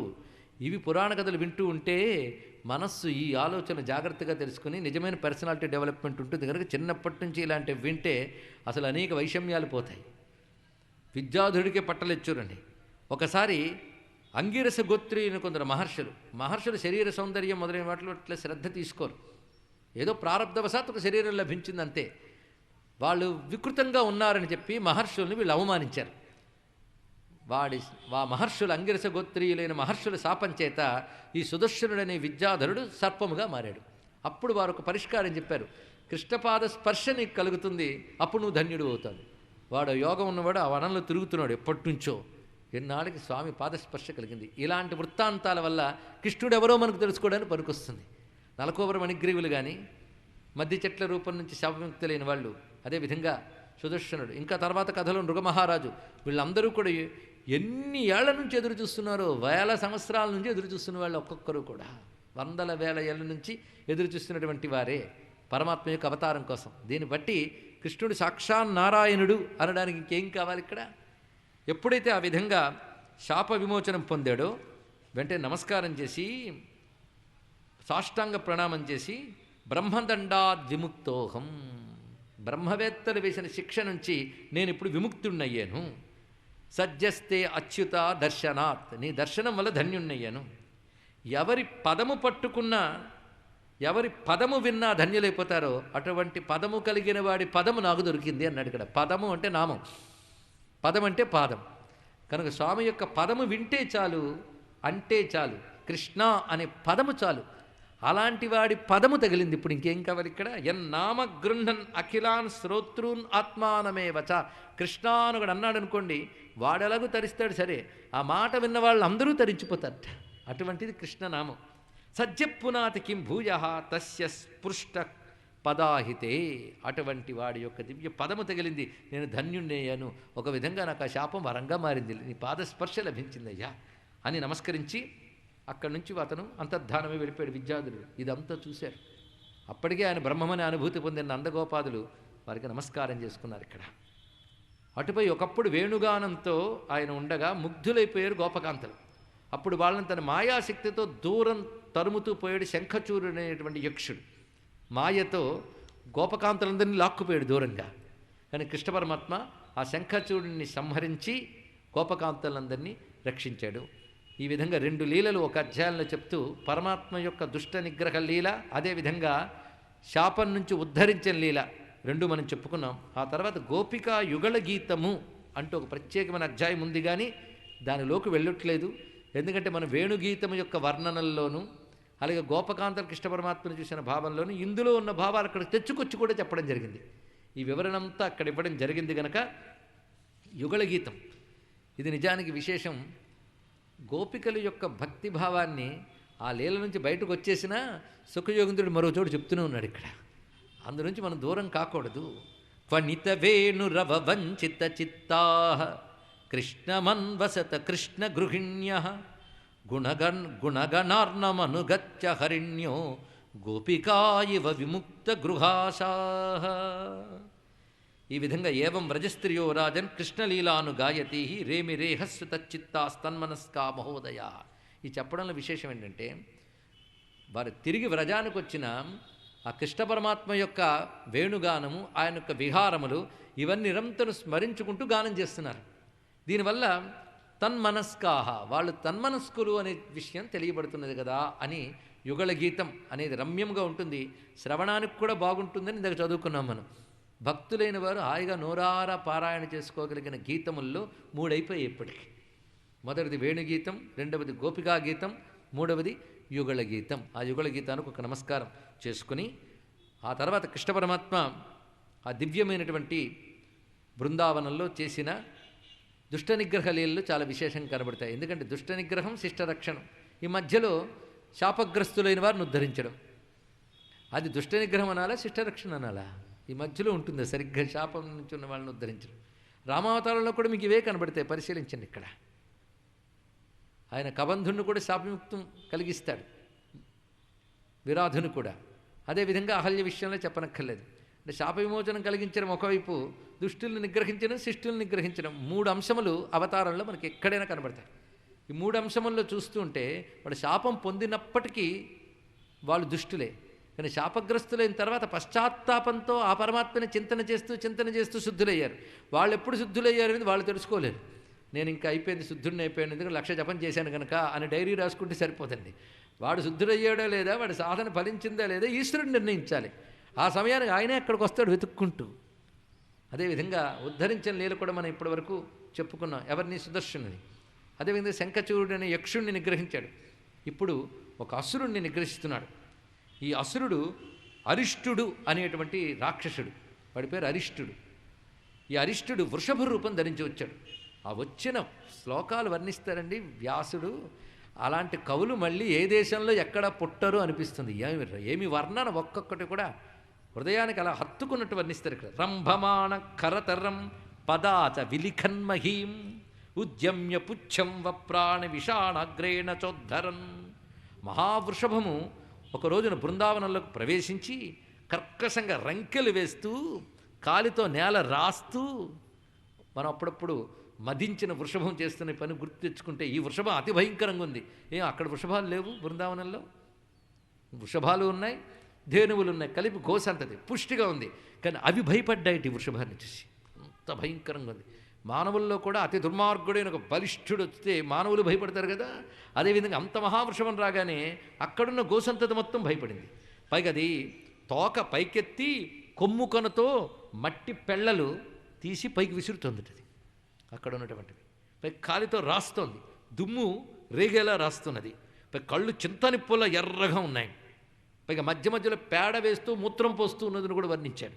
కించిత్ కించిత్ చక్రన్ ముంచన్ మూత్రయన్ స్తబ్ధలోచన. ఆ విధంగా ఉన్నటువంటిది. అంత తీవ్రంగా రంకెలు వేస్తూ ఉంటే అక్కడున్న ఆవులు వాళ్ళందరికీ గుండెలు బేజారైపోయండి, భయపడిపోతున్నాయి. పైగా అక్కడున్న గోవులు, గోపకులు దాని విజృంభణ చూసి పారిపోతున్నారు దూరానికి. తం తీక్ష్ణ శృంగముద్వీక్ష. పై కొమ్ములు చాలా కొనదేలు భయంకరంగా ఉన్నాయి.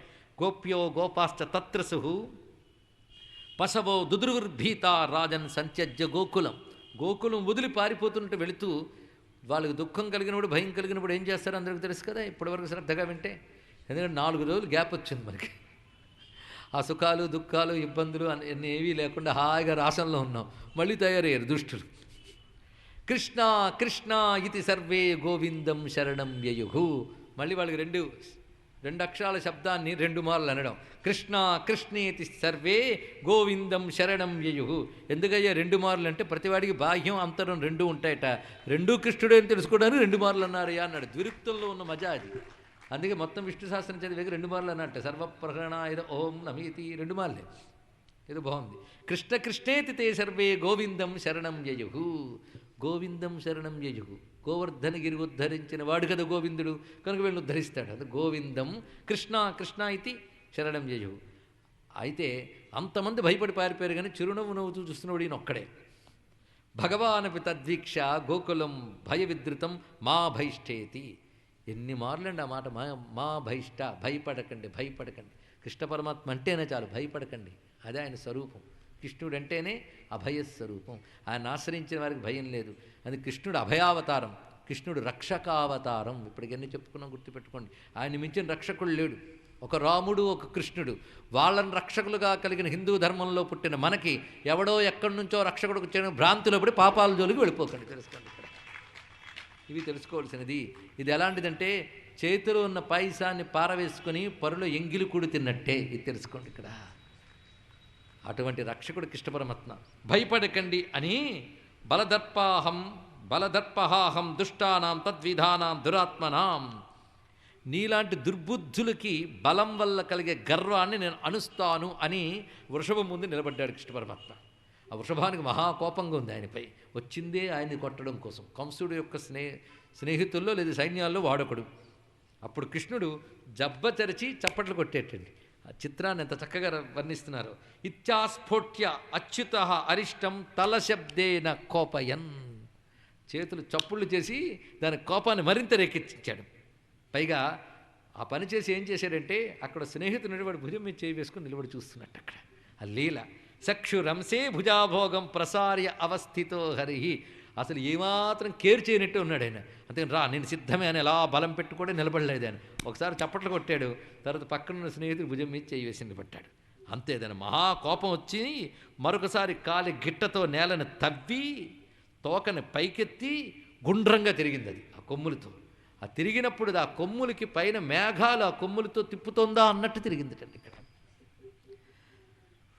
అది సోప్యేవం కోపితోరిష్ట ఖురేణ అవని ఉల్లిఖన్ ఉద్యత్ పుచ్చ భ్రమన్ మేఘా క్రుద్ధ కృష్ణముపాద్రవత్. అలా చేసి కృష్ణుడి మీదకు పరిగెత్తుకొస్తుంది, మహావేగంగా వస్తుంది. వస్తుంటే కృష్ణుడు నిశ్చలంగా నిలబడి దగ్గరికి రాగానే 2 కొమ్ములు పట్టుకున్నాడు. గృహీత్వా అసంగయోస్తం వా, ఒక్కసారి పట్టుకుని దాన్ని వెనక్కి తోశాడు. ఇది చూస్తుంటే దీన్ని చిత్రంగా తీయగలగాలి అంటే ఆ దర్శకుడికి కాస్త చూడగలిగే దృష్టి ఉంటే ఎంత అద్భుతం చేయవచ్చండి. కానీ మన పౌరాణిక గాథను అలా గ్రహించగలిగే వాళ్ళు ఇంకా ఇంతవరకు రాలేదని అనిపిస్తుంది. గ్రహించగలిగితే ప్రపంచంలో ఎవడికి లేని అద్భుత గాథలు ఋషులు ఏనాడో అందించిన భారతదేశంలో పుట్టాం మనకు తెలుసుకోండి. ఇక్కడ ఎన్ని రసాలండి, ఎన్ని రసములు పండించాడు. కనుక నవరసాలను పుష్టిగా పండిస్తూ వాడికి దివ్యత్వం అనే ఒక స్థాయినిచ్చినటువంటి భారతీయ ఋషులకు నమస్కరించుకోవాలి. ఇక్కడ అది ఒక మానవ హీరోకి చెప్తే అది కేవలం ఒక కళాస్వరూపాలు అవుతాయి. భగవంతుడిని హీరోగా చేసి చెప్పగానే దివ్య కళ అవుతుంది. ఇట్స్ డివైన్ ఆర్ట్, అది తెలుసుకోండి ఇక్కడ. అలాంటి divine literature, divine music, divine dance and divine sculpture కలిగినటువంటి భారతీయ కళా సంస్కృతికి నమస్కారం. నిన్నటి వరకు చూసినటువంటి రసానికి ఇవాళ కనబడుతున్న వీర రసానికి ఎంత తేడా. మా కృష్ణుడు ఏ రసానికైనా సిద్ధం. అటువంటి నవరసాత్మకుడైన మహానాయకుడికి నమస్కారం ఇక్కడ. సోపవిద్ధో భగవత పునరుత్థాయ సత్వర, పైగా తోసి వెనక్కి 18 అడుగుల దూరం గట్టిగా తోశాడు. లెక్క కట్టి మరీ చెప్తున్నాడండి వ్యాసుడు. అక్కడ తోసిగానే వాడు వెళ్ళి అంత దూరం పడి కొంతసేపటికి లేచి మళ్ళీ మహాకోపంగా ఆయన మీదకి వస్తున్నాడు. అప్పుడు మళ్ళీ కొమ్ములు పట్టుకుని గట్టిగా పట్టి వాడి నేల మీద పడగొట్టి కాలితో తొక్కిపెట్టాడు. తొక్కిపెట్టి తర్వాత పిండినట్టు పెట్టేంటే వెంటనే వాడి నేల కూలి తన సహజమైన రాక్షస శరీరాన్ని చూపించి మరణించాడు. ఇక్కడ ఈ విధంగా అరిష్టాసురుణ్ణి సంహరించాడు. ఇక్కడ అరిష్టాసురుడి వరకు మనం వచ్చాం కదా. మీరు బాగా గమనిస్తే ఆవు పేరుతో ఉన్నవాడిని 2 కొట్టాడు ఆయన. గర్ధబాసురుడు ధేనుక అని పేరు, కానీ ధేను శబ్దం ఆవుదే.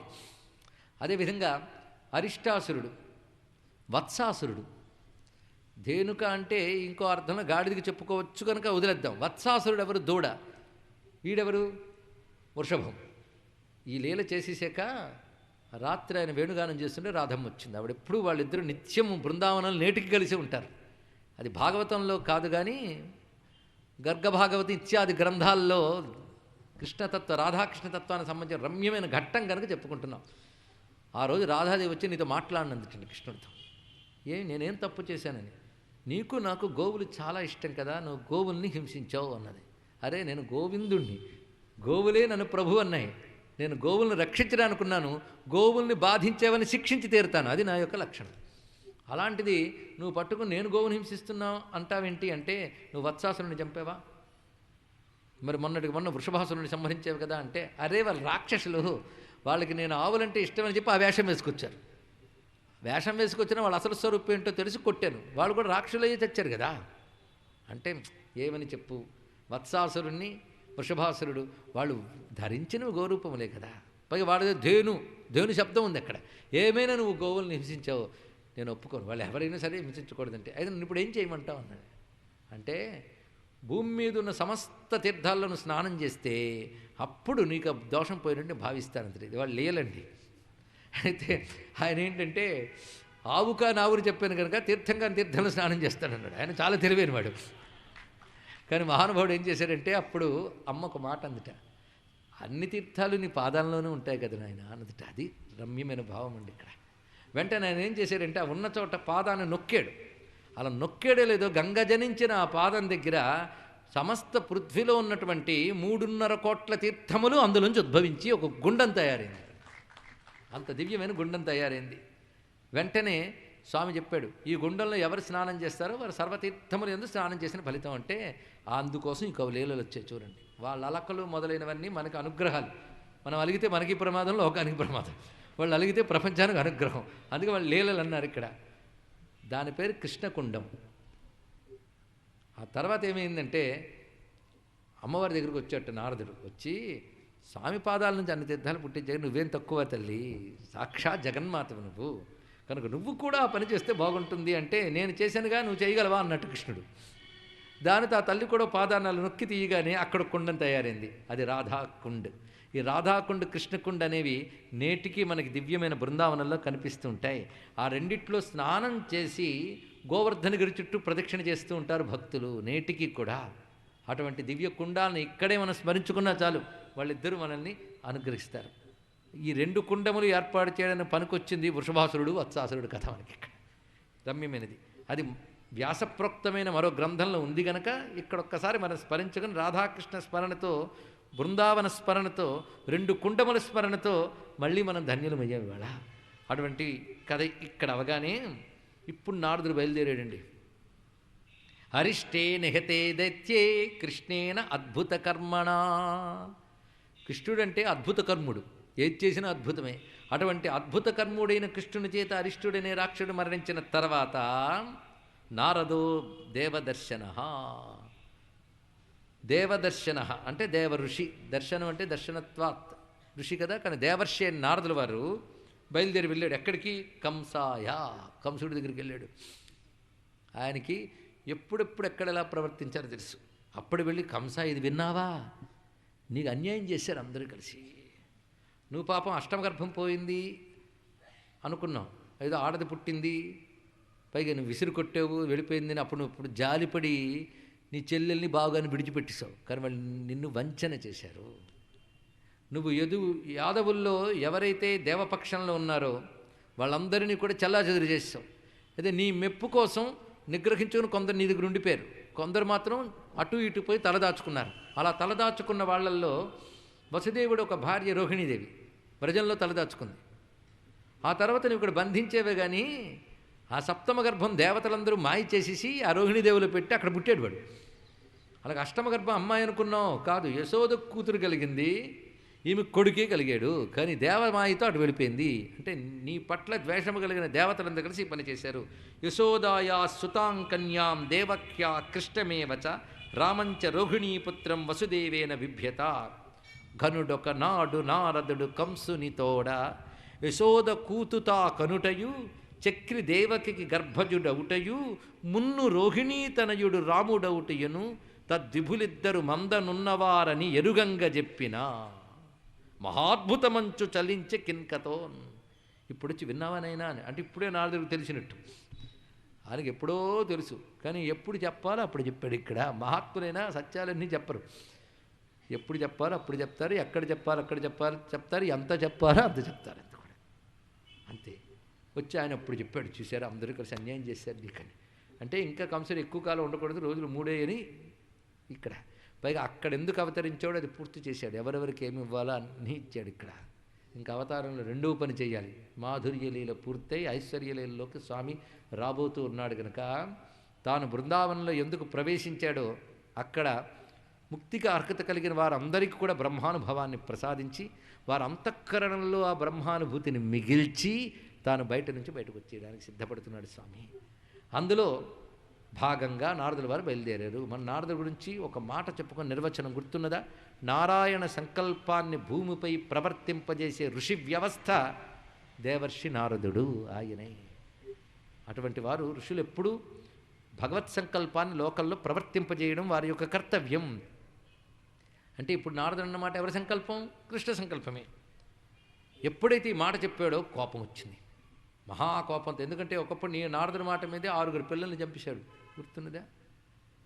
ఇప్పుడు మహాకోపంతో ఏం చేశారంటే నిశాతమసిమాదత్త వసుదేవ జిఘాంస, విడిగదు మేనరిజం అనమాట, మాటికి కత్తి పట్టుకు లేవడం.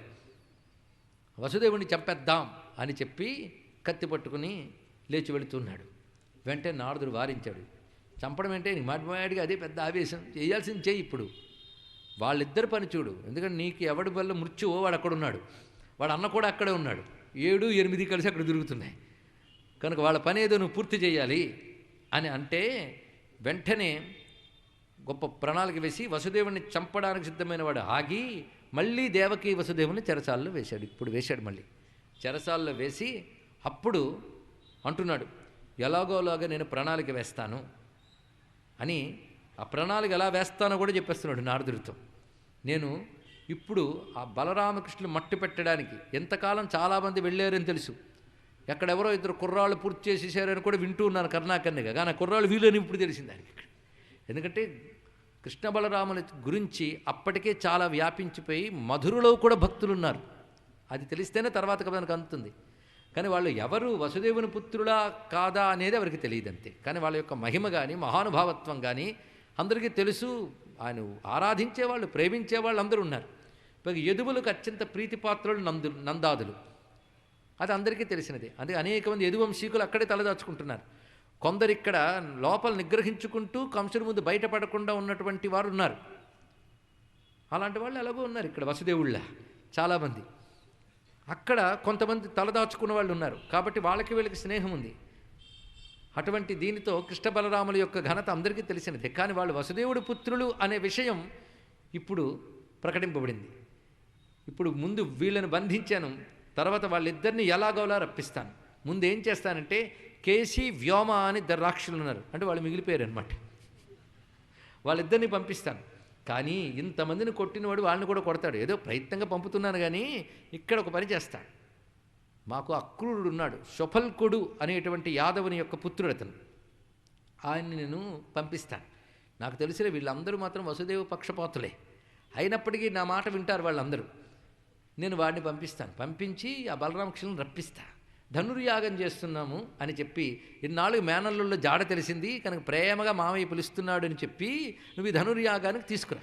ఆ వచ్చేటప్పటికి నేను ఏర్పాటు చేస్తానంటే ముందు ఇక్కడ ఒక మదగజాన్ని పెడతాను, దానితోనే సంహరింపజేసే ప్రయత్నం చేస్తాను. అది తప్పించుకుంటే చాణూరు ముష్టికులను మల్ల యోధులు ఉన్నారు, వాళ్ళు పని పూర్తి చేసేస్తారు. మొత్తానికి ఆ బలరామకృష్ణుల నుంచి ఏ ప్రమాదం కాకుండా నా ప్రణాళిక నేను వేసుకుంటాను. ఎప్పుడైతే వాళ్ళిద్దరినీ పూర్తి చేస్తానో అప్పుడు నేను మిగిలినటువంటి ఒక్కొక్కరిని సంహరిస్తాను. ముందుగా ముసలివాడై ఉన్నటువంటి ఉగ్రసేనుడు ఎవడైతే ఉన్నాడో వాడిని, ముసలివాడైనా ఇంకా రాజ్యం మీద కాంక్ష, వాడిని బంధించాను, ఇప్పుడు సంహరించేస్తాను వాడిని. తర్వాత ఎప్పుడు ఆ బలరామకృష్ణులిద్దరినీ సంహరించిన తర్వాత అప్పుడు వసుదేవుని కూడా చంపేస్తాను. అదేవిధంగా ఉగ్రసేనుడి తమ్ముడు దేవకుడున్నాడు, వాణ్ణి సంహరిస్తాను. ఇలా మొత్తం ఆ యదువంశీకులు ఎవరెవరు ఉన్నారో వసుదేవ పక్షపాతులు, కృష్ణపక్షపాతులు, వాళ్ళందరినీ సంహరించి నేను శత్రుబాధ లేని వాడిని అవుతాను. పైగా నా మిత్రులు కొంతమంది ఉన్నారు, వాళ్ళతో కలిసి హాయిగా ఉంటాను. శంబర, నరక, బాణ ఇత్యాది కృత సౌహృదాహ, వీళ్ళందరూ నా పక్షం వాళ్ళు, వీళ్ళతో నేను ఇలా హాయిగా ఉంటాను అని చెప్పి అక్రూరుని పిలిచి ఈ రహస్యం నీకు చెప్తున్నా. నువ్వు వెళ్ళి బలరామకృష్ణ బుడతలు ఉన్నారే వాళ్ళిద్దరిని తీసుకురా. రామకృష్ణౌ ఇహ అర్భకౌ, ఆ పిల్లలిద్దరిని ఇక్కడ తీసుకురా. కానీ ఇవన్నీ చెప్పక సుమా, ధర్మక నిరీక్షార్థం ద్రష్టం యదుపురశ్రయం, నేను ధనుర్యాగం చేయబోతున్నాను, అది చూడ్డానికి రమ్మను. అదేవిధంగా అక్కడ ఉన్నటువంటి నందాదులను కూడాను నేను రమ్మన్నా అని చెప్పు. ఎందుకంటే కప్పం కడుతూ ఉన్నారు కనుక వాళ్ళు వీరు చెప్పినట్టే చేయాలి. యజ్ఞానికి కావలసినటువంటి క్షీర సంభారాదులన్నీ కూడాను పట్టుకుని వాళ్ళని రమ్మనమను అని అక్రూరుని పంపాడు. ఇంకా ఈ కేసీ వ్యోమ వీళ్ళు వెళ్ళాలి. ఇప్పుడు కృష్ణ పరమాత్మ అక్కడ ఉన్నాడు. ఎవరు? వాసుదేవుడైన కృష్ణ పరమాత్మ అన్నారు. ఇప్పుడు వాసుదేవ శబ్దం మళ్ళీ వచ్చింది. వసుదేవుడి కొడుకు. ఏమిటండి ఈయన వసుదేవుడి కొడుక? ఆ మాటకు వస్తే రాసలీలంతా చేసిన తర్వాత ఒక మాట అంటాడు, వాసుదేవానుమోదితాహ అని. విన్నారా? ఇందాక కూడా చదివాం ఇక్కడ.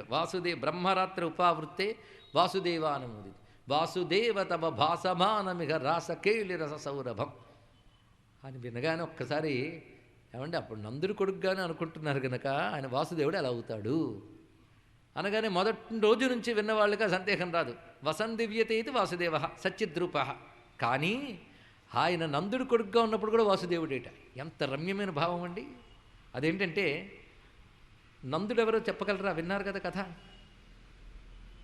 ద్రోణుడి యొక్క పుత్రుడు, ఆమె ధర. ఆ ద్రోణుడు ఎవరు? వసువు. అని వసువైన దేవుడు కదా ఆయన, దేవతాశ్రేణికి చెందినవాడు గనక ద్రోణుడు వసుదేవుడు. అంటే వసువుల్లో ఒకడు గనక ఆయన వసువు, దేవతా జాతికి చెందినవాడికి దేవుడు, వసుదేవుడు ఆయన. ఆయన పుత్రుడు కనుక వాసుదేవుడే. సరిపోయింది. అక్కడ కూడా నందనందనుడు కూడా వాసుదేవుడే అన్నారు. ఇప్పుడు తెలిసింది కదా.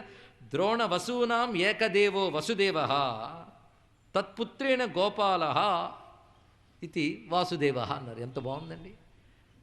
అయితే దేవకీపుత్ర వాసుదేవ శబ్దముల గురించి ఆలోచిస్తే వేదముల్లో కూడా దేవకీపుత్ర శబ్దం ఉంది. ఇది కూడా లీలార్థ పరమార్థములను మరొక్కసారి గుర్తించుకోవాలి. చాలా కాలం అయిపోయింది మాట్లాడి మనం. లీలార్థంలో వసుదేవుడి కొడుకు, పరమార్థంలో వసందివ్యతే ఇది. ఆ ద్రోణుడైనటువంటి వసువు అయినటువంటి నందుడు యొక్క పుత్రుడైన వాసుదేవుడే. సరిపోయింది కదా. అయితే దేవకీపుత్ర ఏమిటయ్యా అన్నాడు ఇక్కడ. యశస్సునిచ్చింది యశోద, అది వేరే విషయం. దేవకీపుత్రుడు బ్రహ్మణ్యో దేవకీపుత్రో బ్రహ్మణ్యో మధుసూదన. సరిగ్గా మనకి నారాయణ మంత్రాల్లో వేదంలో కనబడుతుంది ఇది. వెంటనే మన హిస్టోరియన్సు, రీసెర్చ్ స్కాలర్సు బయలుదేరి వేదములో ఈ భాగము కృష్ణావతారం తర్వాత రాయబడినది లేదా చేర్చబడినది అని అంటారు. అంతే కదండి అని మనము అంటాం. కానీ దేవకీపుత్రుడు అని చెప్పారు కదా. వేదము కృష్ణుడు పుట్టిన తర్వాత పుట్టిందా, కృష్ణుడు పుట్టకముందు పుట్టిందా? ఒక్క మాట చెప్పాలి. కృష్ణుడు పుట్టకముందే ఉంది కదా. మరి అక్కడ దేవకీపుత్ర పెట్టిందంటే వాళ్ళందరూ స్కాలర్స్ కదండి, మహర్షులు, భవిష్యత్ ద్రష్టలు కనుక రచించారు. ఇలా అనుకుంటే ఏ బాధ లేదు. భవిష్యత్తులో దేవకి అని ఒక ఆవిడ వస్తుంది, ఆవిడ పుత్రుడే పుడతాడు అని చెప్పారు, సంతోషం. అలా అనుకుంటే పర్వాలేదు. కానీ దేవకీపుత్ర శబ్దానికి ఒక అద్భుతమైన అర్థం ఉన్నదండి. దేవకి అంటే ప్రకాశస్వరూపం అని అర్థం. ఇక్కడ ప్రకాశస్వరూపం ఎవరంటే అదితి, అదితీదేవి, అచ్ఛేద్య అన్నారు ఇక్కడ. ఎందుకంటే దేవ అనే శబ్దమే దివ్ అనేటువంటి ధాతువు నుంచి ప్రకాశం అనే అర్థంలో చెప్పబడుతుంది ఇక్కడ. ఆ సంపూర్ణ ప్రకాశస్వరూపం ఏది ఉందో అది మూలమైన సర్వదేవతలకి మాతృక. కానీ సర్వదేవమాత అదితి. అది ఎలాంటి తేజస్సు అంటే అదితి, అచ్ఛేద్యమైన అఖండమైన తేజస్సు. ఆ తేజస్సు నుంచి పుట్టిన తేజస్వరూపులందరూ దేవతలని చెప్పబడుతున్నారు, ఆదితేయులు. ఆ అదితీదేవికే దేవకి అని పేరిట.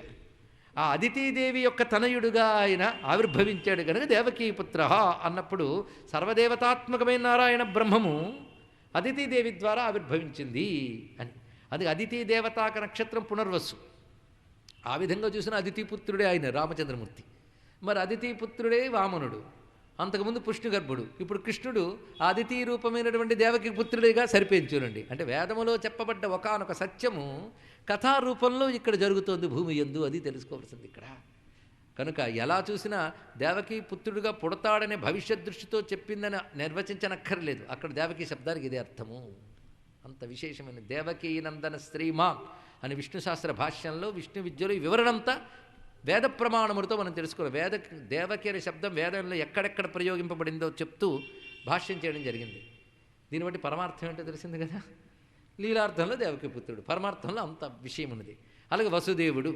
అయితే వసుదేవ శబ్దానికి రమ్యమైన ఒక భావన చెప్పారండి ఇక్కడ. వసు అని దేన్ని అనాలి అంటే సత్వం విశుద్ధం వసుదేవ శబ్దిత అన్నారు ఇక్కడ. సత్వం విశుద్ధం వసుదేవ శబ్దిత. శుద్ధమైన సత్వాన్ని వసుదేవ అనాలట. శుద్ధ సత్వగుణం అంటే రజోగుణ తమో గుణములు లేని శుద్ధ సత్వ భూమికిని వసుదేవ అనాలి. అలాంటి శుద్ధ సత్వం దగ్గరే పరమాత్మ భావం ఉత్పన్నమవుతుంది, పరమాత్మ యొక్క తత్వం ప్రకటింపబడుతుంది. కానీ శుద్ధ సత్వ భూమికలోనే భగవత్తత్వం ప్రకటింపబడుతుంది కనుక వసుదేవుడికి ప్రకటింపబడినటువంటి కుమారుడు వాసుదేవుడు. అంటే శుద్ధ సత్వ భూమికలో తెలియబడువాడు. ఇప్పుడు చూడండి, వాసుదేవ శబ్దానికి లీలార్థ పరమార్థాల్లో మరొకటి పరమార్థం ఇవాళ కొత్త అర్థం తెలుసుకున్నాం. కొత్తదే కదా, ఒకవేళ శ్రద్ధగా వింటే ఒప్పుకుంటాం. మొదట ఏమనుకున్నాం? వసుదేవుడు కొడుకు లీలార్థం, వసించి ప్రకాశించేవాడు సచ్చిద్రూపుడు పరమార్థం. పరమార్థంలో మరొక భాగం. అలాంటి పరమాత్మని ఎవరు చూడగలరు, ఎవరు అనుభూతిలోకి తెచ్చుకోగలరు, ఎవరి యొక్క హృదయం జ్ఞానమనే ప్రకాశంతో ఉంటుందో అటువంటి ప్రకాశము ద్వారా తెలియబడతారు. జ్ఞాన ప్రకాశం ద్వారా బ్రహ్మము దొరుకుతాడు కనుక ప్రకాశ శబ్దమైన దేవకి, అటువంటి దేవకి తత్వంతో తెలియబడేవాడు. ఆ జ్ఞానం ఎప్పుడు వస్తుంది? శుద్ధమైన చిత్తం ఉన్నప్పుడు. ఎటువంటి శుద్ధము? రజోగుణ తమోగుణ దోషం లేని చిత్తం. కనుక శుద్ధమైన చిత్తము వసుదేవ అయితే, అందులో వచ్చే జ్ఞానప్రకాశం దేవకి అయితే, ఈ రెండూ ఉన్నప్పుడే భగవత్తత్వం ప్రకటింపబడుతుంది కనుక దేవకీ వసుదేవుల పుత్రుడు. ఇది తెలిసిపోయింది కదా, అంత విశేషమైన మాట. అందుకే ధర్మము జ్ఞానము ఈ రెండిటి వల్ల లభించేదే శుభ్రమైన యశస్సు.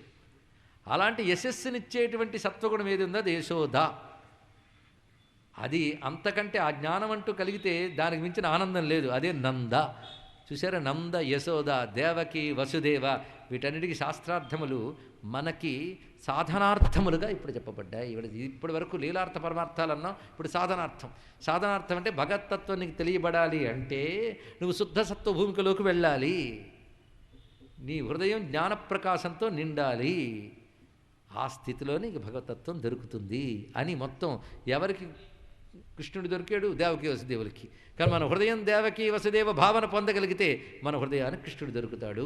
ఈ కథని మనం తత్వపరంగా మనకు అన్వయించుకోవలసినటువంటి పద్ధతిని తెలుసుకున్నాం. ఎప్పుడైతే ఈ విధంగా అక్రూరుడికి చెప్పాడో అక్రూరుడు ఇప్పుడు బయలుదేరుతున్నాడు. నిజానికి అక్రూరుడు అవస్థ చూడాలండి. అని కృష్ణుడు పై మొదటి నుంచి భక్తి ఉంది, పైగా పరమాత్మ తెలుసు. ఇప్పుడు ఈయన మేనల్లుడు తెమ్మని చెప్పాడు, స్వామిని తేవడానికి వెళ్తున్నాను అని ఆనందం ఒకవైపు, ఈ దుష్టుడు దుష్టకృత్యానికి నేను ఇప్పుడు వెళుతున్నానే అని బాధ ఒకవైపు. రెండిటితోనూ బయలుదేరాడు. రాజన్ మనీషితం సమ్యక్ తవ స్వావద్యమార్జనం సిద్ధ్యోత్సవం కుర్యా దైవం హి ఫలసాధనం. అతడు చాలా తను వెళ్ళమని చెప్పిన కంసుడితో గొప్ప మాట అన్నాడు. మరణం తప్పించుకోవడానికి గొప్ప ఉపాయాలు వేస్తున్నాం, చాలా సంతోషమే. నేను ప్రతివాడు చావు తప్పించుకోవడానికి ప్రయత్నించడం అభినందించదగ్గ విషయమే.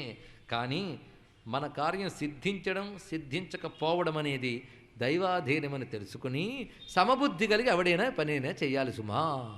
ఉండబట్టదని మహాత్ములకి ఏదో ఒకటి ఉన్నది అనేస్తారు, అంతే. ఏం చేస్తాం? అందుకే సిద్ధ్యో సమం కుర్యాత్ అని చెప్పి మనోరథాన్ కరోత్యుచ్చేర్జనో దైవహతానపి. ఏమైనప్పటికీ కూడాను మానవుడు పెద్ద పెద్ద కోరికలను కోరుకుంటాడు.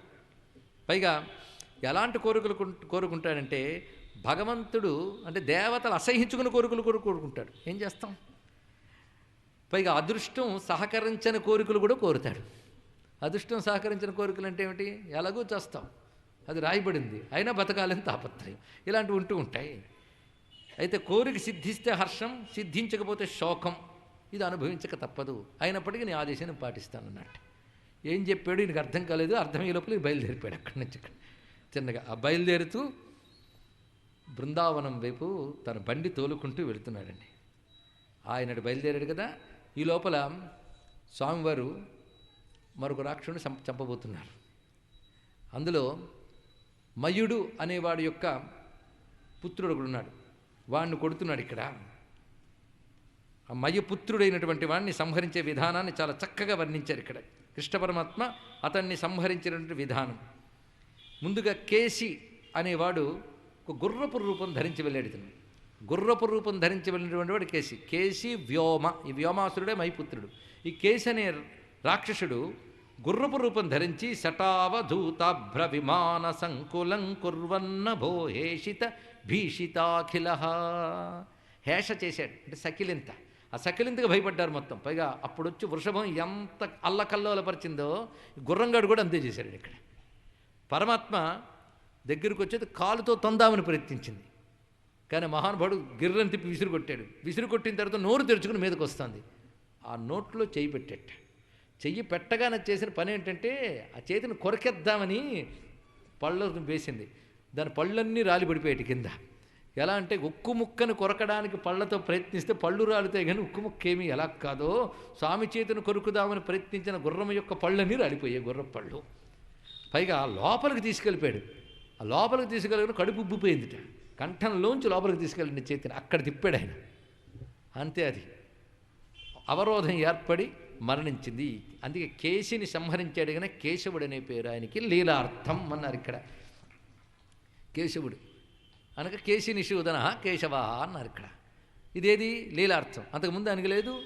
నీకు అప్పుడున్న ఒక అర్థంలో ఉందయ్యా, దాన్ని నువ్వు ఇప్పుడు ఈ పని చేయగానే మాకు అది గుర్తొచ్చింది అన్నారు దేవతలు ఇక్కడ. అప్పుడు ఏ అర్థంలో ఉంది అది ఇప్పుడు చెప్పబోతున్నాడు. కృష్ణుడు లీలార్థంలో కేశి నిషూదన కేశవ, కానీ పరమార్థంలో ఏంటంటే రెండు అర్థాలు చెప్తున్నాను. అభిరామా సుందరా కేశాహ యస్య సహ. అందమైన కేశములు కలవాడు అంటే నారాయణుడు కేశములు చాలా అందంగా, ముడివీడి మూపుపై బడిన జుట్టు అన్నారు కదా, అంత అందమైనటువంటి కేశవులు కానీ కేశవుడు. ఇది కేవలం రూపవర్ణంతో తృప్తిపడిపోయేవారు. పరబ్రహ్మార్థం ఇవ్వాలి దీనికి, అది ప్రతిదానికి పరబ్రహ్మపరమైన అర్థం ఇవ్వాలి. కనుక పరమాత్మ యొక్క దివ్యమంగళ విగ్రహానికి సంబంధించిన నామమైన అది పరబ్రహ్మపరంగా అర్థం అన్వయించితే అది సగుణ నిర్గుణాలు రెండింటికి సరిపోవాలండి. అప్పుడు ఈశ్వరనామం ఖచ్చితమైన ఈశ్వరనామం అవుతుంది. ఇప్పుడా అలాగే మనం ఇప్పటివరకు వాసుదేవ శబ్దానికి కానీ నారాయణ శబ్దానికి కానీ అలాగే చెప్పుకుంటూ వస్తున్నాం కదా. గోవింద, దామోదర ఇత్యాది శబ్దానికి కూడా చెప్పుకున్నాం. ఇప్పుడు మళ్ళీ మనం కేశవనామానికి చెప్తున్నాం. అసలు మొదటిదే నామం కేశవాయ స్వాహ. ఆ తర్వాత ఇవన్నీ కొంతమంది అన్నారు, ఏమంటే 24 నామాలు కృష్ణుడు పుట్టిన తర్వాత వచ్చాయి కదండి, అంతకుముందు లేవు, వీడెవడండి లేవని చెప్పడానికి. కృష్ణుడు కూడా కేశవాయ నమః అని ఆచమనం చేశాడు, మనకేం తెలుసు. అంటే కృష్ణ శబ్దం కృష్ణుడితోనే పుట్టిందండి, అంతకుముందు ఉన్నదేగా ఆయనకు పెట్టారు.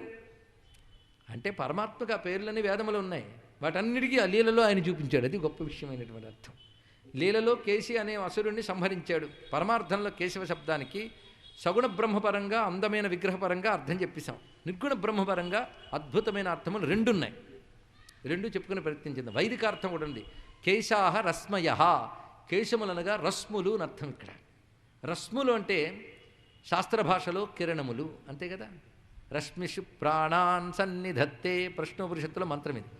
కిరణముల నుంచి ప్రాణములు లభిస్తున్నాయి. ఈ కిరణములు సూర్యుని యందు, చంద్రుని యందు, అగ్ని యందు కూడా ఉంటాయి. వీటిని కళలు అని వ్యవహరించడం కూడా పడతాయి. అగ్ని కళలు, చంద్రకళలు, సూర్యకళలు. వీటితోనే ప్రపంచమంతా నడుస్తుంది ఆ కిరణముల చేతనే, వాటితోనే శోభిల్లబడుతుంది. అదే స్వామి కూడా యదాదిత్యగతం తేజో జగద్భాసయితే కలం యచ్చంద్రవశి యచ్చాగ్నో తత్తేజో విద్ధిమామకం అన్నాడు. కనుక పరమాత్మ యొక్క పరంజ్యోతి రూపమైన కిరణములు మనకి ప్రధానంగా సూర్యుని ద్వారా, తర్వాత చంద్ర అగ్నుల ద్వారా కూడా లభిస్తున్నాయి. ఆ కిరణములు మనల్నే కాదు సృష్టిని తట్టి పోషిస్తున్నాయి. సమస్త జీవజాతం అలాగే వృక్షములు సమస్తము సూర్యకిరణాల నుంచి పొందుతున్నాయి. ఈ కిరణములు కేశములు. అటువంటి కిరణములతో ప్రకాశిస్తూ జగత్తుని ఎవడు పోషిస్తున్నాడో వాడు కేశవుడు అన్నారు. ఇప్పుడు ఎంత రమ్యమైన అర్థం చెప్పారండి. ఇంకొక అర్థాన్ని, ఇది వైదిక అర్థం, కశ్చ అశ్చ ఈశ అంటే కకారము అకారము ఈశ శబ్దం. కకారం బ్రహ్మవాది, అకారం విష్ణువాచి, ఈశ శివవాచి. ఈ మూడు స్వరూపములుగా ఎవడున్నాడో, ఎవడు ఈ మూడు మూర్తులే జగత్తుని నిర్వహిస్తున్నాడో వాడు కేశవుడు. బ్రహ్మ విష్ణు రుద్రాత్మకుడైన బ్రహ్మము కేశవుడు. ఇప్పుడు కేశవ శబ్దం ఎంత బాగుంది ఇక్కడ. బ్రహ్మ విష్ణు శివాత్మకమైన వాడు అని ఒక అర్థము. సూర్యాది కిరణముల ద్వారా లోకాన్ని పోషించువాడు ఒక అర్థం. అందమైన కేశములతో కనిపించిన దివ్యమంగళ విగ్రహం కలిగినవాడు, కేశి అనే రాక్షుని సంహరించినవాడు. ఇప్పుడు ఏది సరైన అర్థం? అన్నీను లీలార్థ పరమార్థములు కలిగినటువంటి దివ్యనామాన్ని, కేశవనామాన్ని మనం ఇక్కడ స్మరించుకున్నాం. అంటే ఏవి సంకల్ప బలాన్నిచ్చే నామాలో ఆ నామాలన్నీ తన అవతారంలో ధరించి సత్యసంకల్పుడైన పరమాత్మ ఈ లీలను ఆచరించాడు. ఇది దివ్యమైనటువంటి అంశం. ఎప్పుడైతే ఇటు ఆయన అక్కురుని పంపాడో, ఆయన వచ్చే లోపల వీళ్ళిద్దరు వచ్చారు. కేసి పని అయిపోయింది, వీడు మిగిలాడు ఇంకొకడు. ఈ కేసి పని అవ్వగానే నారదుడు వచ్చాడు. ఇంకా వ్యోమాసుడు వస్తాడు, లోపల నారదులు వారు వచ్చారు. దేవర్షిరుపసంగమ్య భాగవత ప్రవరో నృప. ఆయన వచ్చి నారదుల వారు కృష్ణుడితో అంటున్నారు ఏమనని, కృష్ణ కృష్ణ అప్రమేయాత్మన్ యోగేశ జగదీశ్వర. ఏమిటో వీళ్ళు మొదటి మాట ఎప్పుడు కృష్ణ కృష్ణే.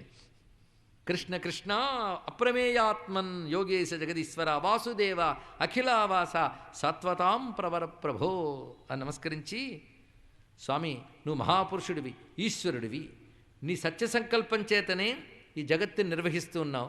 అలాంటి సంకల్ప బలం చేతనే నువ్వు అవతరించావు. పైగా నువ్వు ఎందుకు అవతరించావో గుర్తుంది కదా. ఎందుకంటే వీళ్ళందరూ భక్తులు ప్రేమగా నిన్ను చూసుకుంటున్నారు, నీకు వాళ్ళపై వాత్సల్యం. ఇలా ఉంటూ అసలు ఎందుకు అవతరించావో మర్చిపోయినట్టున్నావు. ఎందుకంటే ఈశ్వరుణ్ణి కూడా ప్రేరణ చేయగలిగే శక్తి ఋషులకు ఉంటుందండి. అందుకే మనం ఎప్పుడు ఋషులకు ముందు నమస్కారం చేసుకోవాలి. వాళ్ళని గట్టిగా పట్టుకున్నా అనుకోండి, అవసరమైతే దేవుణ్ణి పిలిచేనా మీకు అందించగలరు వాళ్ళు. అందుకు ఋషులను ఎప్పుడూ నమస్కరించుకోవాలి మనం. ఇక్కడ వాళ్ళు వచ్చి స్వామితో చెప్తున్నాడు నారదులు వారు, నువ్వు అవతరించేందుకు గుర్తుందా? పోనీ మనం మర్చిపోయి మేము ఇన్నాళ్ళు బృందావనం నుండిపోయి అసురాంశలు పాలకులై తిరుగుతున్నారు కనుక వాళ్ళని నశింపజేయడానికి అవతరించాను. ఇక్కడ కూర్చుంటే అలాగా బయలుదేరి ఇక్కడి నుంచి. సత్వం భూధర భూతానాం దైత్య ప్రమద రక్షసాం అవతీర్ణో వినాశాయ సేతూనాం రక్షణాయ చ. నువ్వు అవతరించినది అటువంటి భూధర భూతానాం దైత్య ప్రమద రక్షసాం, భూమిని పాలించేటువంటి వారు రాక్షసాంశ కలిగిన వారు ఎవరైతే ఉన్నారో వారిని నశింపజేసి ధర్మసేతువులను అంటే ధర్మ మర్యాదలను నిలబెట్టడానికి వచ్చినటువంటి వాడవు. ఇప్పుడు కేసి అనబడేవాడిని సంహరించావు. ఇంకా చేయవలసినవి చాలా ఉన్నాయి. అంటే భవిష్యత్ కృష్ణ కథ అంతా సంక్షేప రూపంలో ఇక్కడ నారదుల వారు చెప్తారు. మనం ఎలాగో చెప్పుకోబోతున్నాం కదా, సంక్షేప రూపం ఎందుకు, మొత్తానికి అక్కడ జరగబోయే కృష్ణ కథనందని ఆయన ఒకసారి తలంచుకుని ఆనందించాడు.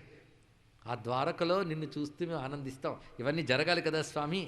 అతతే కాలరూపస్య, నువ్వు కాలరూపుడవు అని చెప్పి నువ్వు అర్జునుడికి సారథిగా ఉంటావు, నీ యొక్క అవతార కార్యాన్ని పూర్తి చేస్తావు. విశుద్ధ విజ్ఞాన ఘనం స్వసంస్థయా సమాప్త సర్వార్థమమోఘ వాంఛితం స్వతేజసా నిత్య నివృత్త మాయాగుణ ప్రవాహం భగవంతమీమహి. నిజానికి నువ్వు కేవల జ్ఞానఘనుడు, ధర్మములకు అధర్మములకు అతీతుడు. అయినప్పటికీ కూడా నువ్వు లోకోద్ధరణ కోసమై అవతరించినటువంటి షడ్గుణైశ్వర్య సంపన్నుడువు. అటువంటి నీకు నమస్కారము. త్వామీశ్వరం స్వాశ్రయమాత్మమాయయా వినిర్మితాశేష విశేష కల్పనం క్రీడార్థమధ్యాత్మనుష్య విగ్రహం నతోస్మి ధుర్యం యదువృష్ణి సాత్వతాం. మొత్తం ఈ స్థుతి క్లుప్తంగా మనం ఒకటి రెండు చెప్పుకున్నాం. ఎందుకంటే నారదునంతటి వాడు చేసిన స్తోత్రం కనుక 2-3 శ్లోకాలైనా చెవులో పడితే పాపాలు పోతారు ఉద్దేశంతో మనం చెప్పుకోవడం జరిగింది. ఇందులో కూడా అవతార ప్రయోజనం మొదలైనవన్నీ చెప్పబడ్డాయి. ప్రతి స్తోత్రము కృష్ణావతార వ్యాఖ్యానమే. ఈ స్తోత్రం పూర్తవగానే భగవానుడు సంతోషించాను నాయన అన్నాడు. నారదుడు వచ్చిన చోటుకు వెళ్ళిపోయాడు. ఇంక ఈయన వెళ్ళడానికి సిద్ధమవ్వాలి కదా. ఈ లోపల వ్యోమాసురుడు రాక చాలా చిత్రంగా జరిగింది. ఇప్పుడు మయుడు అనబడే వాని యొక్క పుత్రుడు ఇతడు గోపబాల రూపంలో వచ్చాడు. మయపుత్రో మహామాయో వ్యోమో గోపాలవేష ధృక్. అది కూడా కృష్ణ పరమాత్మ గోపబాలకులతో కలిసి ఒక ఆట ఆడుతున్నాడు. ఒక్కొక్కరు మేకల వలె నటిస్తూ ఉంటే మేకనెత్తుకుపోయేటటువంటి చోరుడి వలె ఇంకో గోపకుడు నటిస్తాడు. అలా ఎత్తుకుని తీసుకెళ్ళి ఎక్కడో దాచుతారు. ఆ దాచిన వాడు తప్పించుకురావాలి. ఇవి ఆటలు. ఈయన గోపబాలకుళ్ళ ప్రవర్తిస్తూ ఎవడు వ్యోమాసురుడు అనేక మంది గోపబాలకుని తీసుకెళ్తున్నాను వాళ్ళని ఎత్తుకు తీసుకువెళ్ళి గుహలో పెడుతున్నట్టు. అలా క్రమక్రమంగా గుహలో పెట్టి రాయి మూసేస్తున్నాడు దానికి. కృష్ణ పరమాత్మ చూస్తున్నాడు. ఇంకా 3-4 మిగిలేరు ఇక్కడ. వెంటనే వెళుతున్న వాడిని చెయ్యి పట్టుకున్నాడు. ఒక్కసారి ఆ చెయ్యి అంత గట్టిగా పట్టాడంటే ఆ చూడ్డానికి పిల్లవాడండి, దగ్గర 14 ఏళ్ళు పిల్లాడు. ఆ చెయ్యి పట్టుకుంటే బరువు తట్టుకోలేక ప్రాణాలు పోయినంత బాధపడ్డాడు. తర్వాత అతను నవలీలుగా వ్యోమాసురుని సంహరించి ఆ గుహలో దాచిపెట్టబడ్డ పిల్లలందరినీ బయట ఉన్న రాయిని తాను అవలీలుగా తొలగించి రక్షించాడు. ఈ విధంగా ఆయన ఆఖరి ఆశతో పంపిన 2 రాక్షసుల పనులు కూడా పూర్తయిపోయాయి ఇక్కడ. ఇప్పుడు ఇంకా అక్రూరుడు బయలుదేరుతున్నటువంటి దృశ్యాన్ని చూడబోతున్నాం. అక్రూరుడు వెళుతూ అనుకుంటున్నాడు. ఈ అనుకోవడం భావంలోనే అక్రూరునికి కృష్ణతత్వం ఎంత బాగా తెలుస్తుందో అర్థమవుతుంది. గచ్చన్ పథి మహాభాగో భగవత్యంబుజక్షణే భక్తిం పరాముపగత ఏవమేతదచింతయత్. ఇక్కడ అక్రూర చింతన అని దీనికి మనం శీర్షిక పెట్టుకోవచ్చు. అక్రూర చింతన అంటే అక్రూరుడు ఆలోచనలు ఎన్ని రకాలుగా పెడుతున్నాయో. పైగా ఆయన పరమాత్మ అని తెలిసినవాడు కనుక, ఆయనపై భక్తి కలిగిన వాడు కనుక ముందు అనుకున్నది ఏంటంటే, ఎన్ని జన్మల పుణ్యాలు చేశాను నేను. కిం మయాచరితం భద్రం కిం తప్తం పరమంతప కిం వా అథాపి అర్హతే దత్తం యద్రక్ష్యామ్యద్య కేశవం. ఎందరికి దానాలు చేశాను, ఎన్ని మంచి పనులను ఆచరించాను, ఎన్ని తపస్సులు చేశాను. ఈ జన్మలోనే కాదు, అనేక జన్మల్లో. ఇవాళ నేను స్వామిని చూడబోతూ ఉన్నాను. ఇక్కడ పరమాత్మను చూడబోతున్నాను అనేటువంటి ఒక భావన ఎన్ని ఆనంద తరంగాల్ని లోపల ప్రేరేపిస్తున్నది అనేది ఈ స్తోత్రంలో లేదా ఈ చింతనలో మనం తెలుసుకోవచ్చు. ఎట్టి తపంబు సేయబడే ఎట్టి చరిత్రము లబ్ధమయ్యను ఎట్టి ధనంబులర్హులకు నీబడెను తొలుబామునందు నా ఎట్టి వివేకహీనునకు. నాకేముంది స్వామిని చూడడానికి, వివేకమా తపస్సా? అలాంటి నా ఎట్టి వివేకహీనునకు ఆదిమునీంద్రులు యోగ దృష్టులను పట్టగలేని ఈశ్వరుని ధర్మమయున్ హరిని చూడగలిగడిన్ అనుకుని భావన చేస్తూ మమేత దుర్లభం అన్య ఉత్తమ శ్లోక దర్శనం విషయాత్మనో యథా బ్రహ్మకీర్తనం. నిజానికి అనర్హులైన వారికి వేదాదులు యందు ఎలా అధికారం ఉండదో, నాలాంటి వాడికి స్వామి దర్శన అర్హత ఏముంటుంది? ఈ జన్మలో చూస్తే ఏమీ లేదు, ఏదో గత జన్మల పుణ్య విశేషమేదో గట్టిదుంది, అందువల్ల చూడబోతున్నాను. కానీ నిజానికి చూస్తున్నాను చూడబోతున్నాను అని ఆనందమే కానీ ఏ పని మీద బయలుదేరిని ఆలోచిస్తే మాత్రం సిగ్గు వేస్తాం. వీళ్ళు ఏం చెప్పాలి స్వామివారికి? నిన్ను మీ మామగారు మేనమామ పిలిచాడయ్యా ధనుర్యాగం చూడ్డానికి అని చెప్తానా అంటే దాచిపెడతాను విషయాన్నంతటిని, ఎందుకు పంపుతున్నానో వాడు చెప్పాడు నాకు, చెప్పిన విషయాలని బయట పెడతానా? పోనీ బయట పెట్టకుండా మేనమామ పిలుస్తున్నాడని తీసుకొచ్చేస్తానా? ఆయన దగ్గర బయట పెట్టకపోతే ఆయనకు తెలియకుండా ఉంటుందా? కనుక చెప్పాలి. ఇలాంటి పనికా నువ్వు నన్ను తీసుకెళ్తున్నావంటే ఏం చెప్పేది ఇక్కడ? వాడైతే దుష్టబుద్ధితో ప్రణాళిక వేస్తే వేసాడు గాక, నువ్వే మొహం పెట్టుకొచ్చావు అంటే ఏం చెప్పేది ఇక్కడ? ఇది ఆలోచిస్తున్నాడు. ఏమైనప్పటికీ కంసుడిని తిట్టబుద్ధి వేయటం లేదయ్యా, నన్ను ఏం చేయమంటావు? కంసో బతాజ్యాకృతమేత్యనుగ్రహం. కంసుడు నాకు చాలా అనుగ్రహమే చేశాడు, ఎందుకంటే ఆయన వల్లే కదా నేను ఇప్పుడు స్వామి పాదపద్మాలను చూడబోతున్నాను. ద్రక్ష్యంఘ్రి పద్మం ప్రహితో మునాహరే కృతావతారస్య దురత్యయం తమః పూర్వేతరన్యన్నఖమండలత్విషా. చూడండి చింతన ఎంత బాగుంటుందో, భక్తుడైన వాళ్ళు లీనమైపోతాడు అంత రమ్యంగా. నేను ఇప్పుడు చూడబోతున్న దేన్ని ఆయన పాదాలని, ఆ పాదాలు ఎలా ఉంటాయి? నఖమండలత్విష, ఆయన యొక్క కాలి గోళ్ళు చక్కగా పద్ధతిగా 10 ఉంటాయి. ఈ 10 ఉన్న 2 పాదాలు చూస్తుంటే ఈ 10 గోళ్ళు నెలవంకల్లా ఉంటూ ఉంటే మొత్తం కలిసి ఒక చంద్రమండలంలా కనబడుతుందని పాదం. ఆ దివ్యమైనటువంటి ఆ పాదపద్మముల యొక్క కాంతి ఇంతవరకు మనస్సును ఆక్రమించుకున్న తమోగుణాన్నంతటి పొగుడుతుంది. నఖదీది సంచన్న నమజ్జన తమోగుణ అయినటువంటి పాదపద్మములవి. అలాంటిది పైగా పాదపద్మములు సామాన్యమా? యదర్చితం బ్రహ్మ భవాదేవిస్సురై. చింతనలో స్థితి ఏమిటో పరిశీలించారా? తాను చూడబోతున్న కృష్ణుని పాదపద్మాన్ని ధ్యానిస్తున్నాడు త్రోవ పొడుగున. అంటే ఇది సాధన అనమాట అతనికి. ఇక్కడ శ్రియాచ దేవ్యా మునిభిస్స సాత్వతై గోచారణాయానుసరైశ్చరధ్వని. అవి గోవుల్ని మేపుతూ తిరుగుతూ ఉన్నట్టు, గోవుల్ని మేపడానికి ఆవులు వెంట నడిచే పాదాలవి. అటువంటి పాదాలని బ్రహ్మాదేవతలు నమస్కరిస్తున్నారు. అలాంటి పాదాలని చూసేటటువంటి అదృష్టం కంసుడి వల్ల వచ్చింది. కనుక కంసుడు అందరికీ దుర్మార్గుడేమో కానీ నాకు మాత్రం మంచి మిత్రుడంటే కంసుడు మాత్రమే.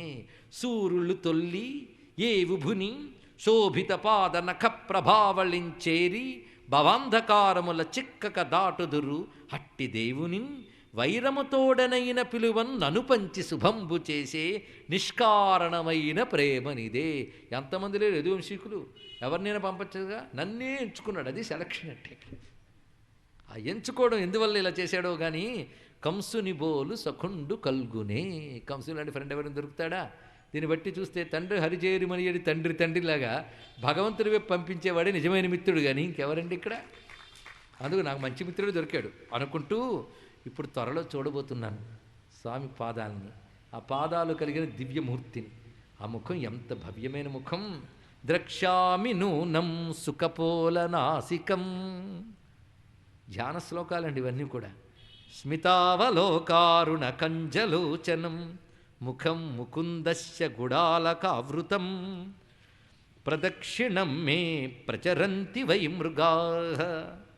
బయలుదేరుతున్నంతసేపు ఒకవైపు ఎంత ఉత్సుకత ఉందో అంత ఆందోళన ఉంది. ఎందుకంటే ఒకానొక దురుద్దేశం కలవాడు దురుద్దేశపూర్వకమైన కర్మకై నన్ను పంపించాడు. నాకు దురుద్దేశం లేకపోవచ్చు గాక, కానీ వాడి పని కోసం బయలుదేరాను కదా. అటువంటప్పుడు ఒక చెడ్డ విషయం నేపథ్యంగా కలిగినటువంటి పనిలో నేను వెళ్ళినప్పుడు స్వామి దర్శనం అవుతుందా అనుకుంటూ ఉంటే ఆ తోవలో అడవిలో లేళ్ళు ఆయనకి ప్రదక్షిణ మార్గంలో వెళ్ళేట. ఇవి ప్రదక్షిణ మార్గంలో వెళ్ళే గనక తప్పకుండా అద్భుతమైన కృష్ణముఖాన్ని నేను చూసి తీరతాను అని ఆనందిస్తూ, ఆహా ఏం అదృష్టం! ఎందుకంటే కృష్ణుడు అంటే ఎవరు? భూభారాన్ని తగ్గించడానికే స్వేచ్ఛతో అవతరించినటువంటి వాడు, సౌందర్య నిధానము. ఆయన నన్ను ఇప్పుడు అనుగ్రహించబోతూ ఉన్నాడు. పైగా ఆయన యొక్క గుణములు, లీలలు, అవతారాలు వర్ణించే వాక్కులు మాత్రమే పవిత్రములు. ఆయన వర్ణించకుండా ఎన్ని అలంకారాలతో గొప్ప గొప్ప కవిత్వాలు చెప్పినా అవి శవానికి చేసేటటువంటి శోభల వంటివే. ఈ మాట గట్టిగా చెప్పాడండి ఇక్కడ. యస్యాఖిలామీ వగభిస్సు మంగళై వాచో విమిశ్రా గుణకర్మ జన్మభి ప్రాణంతి శుంభంతి పునంతి వై జగత్ యస్తద్విరక్తాశవశోభనామతా. ఒక విధంగా ఇదిగో భాగవతోపదేశం వలె, భగవద్ధర్మోపదేశం వలె మనకు కనబడుతున్నది. భగవంతుని ధ్యానం చేయడం, భగవంతునికి వినియోగింపబడని, భగవంతుని వర్ణించని పలుకులు వ్యర్థములు. అచ్చంగా మనకి కంజాక్షణకు గాని కాయంబు గాయమే. ఈ పద్యం మళ్ళీ విన్నట్టుంది. ఆ భాగవత ధర్మాన్ని ఇక్కడ తాను అనుకుంటూ, పైగా నేను వెళ్ళినప్పుడు స్వామివారిని చూడగానే ఆయన దర్శనం ఇస్తాడు కదా, నేను రథం దిగి అంటే నమస్కారం చేస్తాను. మనం ఎప్పుడైనా పెద్దవాళ్ళ దగ్గరికి వెళ్ళినప్పుడు వాళ్ళ ముందు మనం ఎలా ప్రవర్తిస్తాం, వాళ్ళు ఎలా రిసీవ్ చేసుకుంటారు, వాళ్ళు కనబడినప్పుడు నేను ఎలా ప్రవర్తించాలి, ఇవన్నీ కూడా రిహార్సల్. ముందు మనస్సులో ఒక ప్రిపరేషన్, సంసిద్ధత, మనకి మనమే తర్పీదిచ్చుకుంటాం. అలాంటి భావాల్లోకి వెళ్ళిపోయాడైనా. ఆ పరమాత్మ కనబడ్డప్పుడు, పైగా నొక్కడు కాదు, ఎప్పుడు బలరాముడితో ఉంటాడట. వాళ్ళిద్దరు అక్కడ కనబడగానే నేను వెంటనే రథం దిగిపోతాను. దిగిపోయి వాళ్ళ పాదాల మీద పడతాను. అంత పాదాల మీద పడితే స్వామి ఏం చేస్తాడు? ఇదిగో ఈ దుష్టబుద్ధి వీడొచ్చాడు అంటాడా? కాదు కాదు, దుష్టబుద్ధి వాడిది కానీ నాది కాదు. నా హృదయం నిష్కల్మషంగా ఉంది. నా ఉత్సాహం అంతా పరమాత్మను చూస్తానని ఉత్సాహం. ఆయన సర్వసమర్థుడు, ఆయన దగ్గర ఏది దాచిపెట్టను, ఉన్నదున్నట్టే చెప్పేస్తాను నేను. హృదయం తెలిసిన పరమాత్మ నన్ను తప్పకుండా ఆదరిస్తాడు. ఎలా ఆదరిస్తాడు? రమ్యమైన మాట చెప్తున్నాడు. అప్యంఘ్రిమూలే పతితస్య మే విభు శిరస్య దాస్యం నిజహస్త పంకజం దత్తాభయం కాలభుజంగరంహసా ప్రోద్వేజితానాం శరణైషిణాం రుణాం. ఆ పాదాల మీద నేను పడుతూ ఉండగానే ఆయన శిరస్సు మీద చేయి వేస్తాడు ఒక్కసారి. ఎటువంటి చెయ్యి అంటే సమస్త భక్తులకి కూడా అభయమిచ్చే చెయ్యి, కాలసర్ప భయం లేకుండా భక్తుల్ని కాపాడేటువంటి చేతిని నా తలపై వేస్తాడు. ఇవన్నీ భావనాత్మకంగా తలంచుకుంటున్నాడండి. నిజంగా భావంలో కృష్ణుడు తల మీద చేయి వేసినట్టే. మా పటి వేళ నేను జని, ఇప్పుడు వెళుతున్న వేగంతో వెళితే సాయంకాలానికి వెళ్తాను. వెళ్ళేటప్పటికల్లా మా పటి వేళ నేను జని మాధవు పాద సమీపముందు దండాపతితుండనైనా, ఎప్పుడైతే సాష్టాంగ దండ ప్రణామం చేస్తానో అతడు ఆశుగకాల భుజంగ వేగ సంతాపిత భక్త లోక భయధారణమైన కరాబ్జము ఔదలన్ మోపి హసించి నాకు అభయమున్ కృపతోడుతే నియ్యకుండినే. ఆయన నాకు అభయం ఇవ్వకుండా ఉంటాడా? అంతేకాదు, నమయ్యుపేష్యత్ శరిబుద్ధిమచ్యుత కంసస్య దూత ప్రహితోపి విశ్వదృక్. ఒక్కొక్క శబ్దం ఎంత బాగా పెట్టాడు. కంసస్య దూత ప్రహితోపి, నేను కంసుడు దూతగా పంపబడిన వాడినైనప్పటికీ ఆయన నన్ను ఉపేక్ష చెయ్యడు. ఎందువల్ల అంటే నా అరిబుద్ధి మయి, నాలో ఆయన పట్ల శత్రుభావం లేదు గనక. విశ్వదృక్, అది ఆయన నేను చెప్పక్కర్లేదు. స్వామి నీ పట్ల నాకు అలాంటి భావం లేదు అని చెప్పక్కర్లేదు. ఆయన విశ్వదృక్, సమస్తము తెలిసినవాడు, సాక్షిభూతంగా గ్రహించేవాడు గనక ఆయన ముందు నేను చెప్పకపోయినా గ్రహిస్తాడు. పైగా నేను చాలా అదృష్టవంతుణ్ణి, నా అంత అదృష్టవంతుడు మరొకడు లేడు. ఎందుకంటే పరమాత్మ తప్పకుండా నన్ను చేరదీస్తాడు. సుహృత్తమం నాతిమనన్య దైవతం, నేను ఆయన హితం కోరే వాళ్ళు మొదటి వాణ్ణి నేను. సుహృత్తమం. రెండవది అనన్య దైవతం, ఆయన తప్ప మరొక దైవం లేడనే భావం కలిగిన వాణ్ణి. అందుకే తన రెండు చేతులతో కూడా నన్ను తప్పకుండా ఆయన అనుగ్రహిస్తాడు.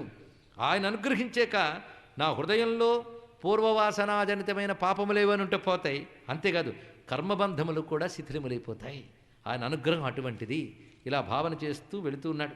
వెళ్ళేటప్పటికల్లా ముందటగనే ఘనచందన కుంద కుటజతాలసాల కుర్రవకవటమాకందన్ నందిత బల గోవిందన్ వికచారుణారవిందన్ బృందన్ ముందటగనే.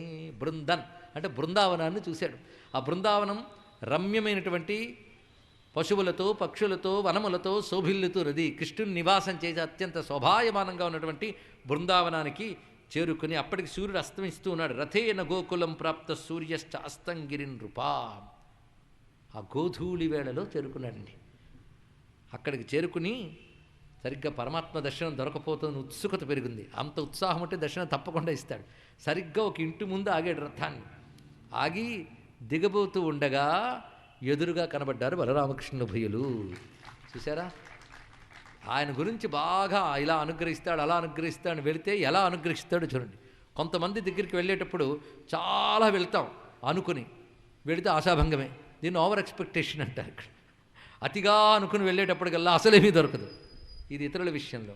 కానీ భగవంతుడి విషయంలో ఎలా ఉంటుంది అనేది చూడాలి. ఇక్కడ ఇలా వెళ్ళాడో లేదో వెంటనే ఆయనకి ముందుగా కనబడ్డవి ఏమిటి అంటే స్వామి అడుగుజాడలు.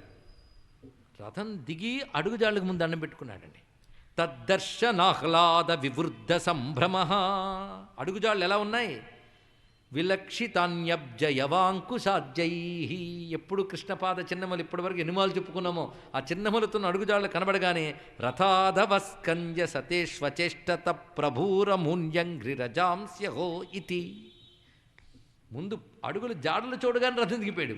దిగిపోయి అడుగు జాడలకు ఒక్కసారి నమస్కారం చేసుకుని కళ్ళు ఎత్తేటప్పటికల్లా ఎదురుగా బలరామకృష్ణుల వహిలు కనబడుతున్నారండి. ఎంత రమ్యమైనటువంటి స్వరూపము!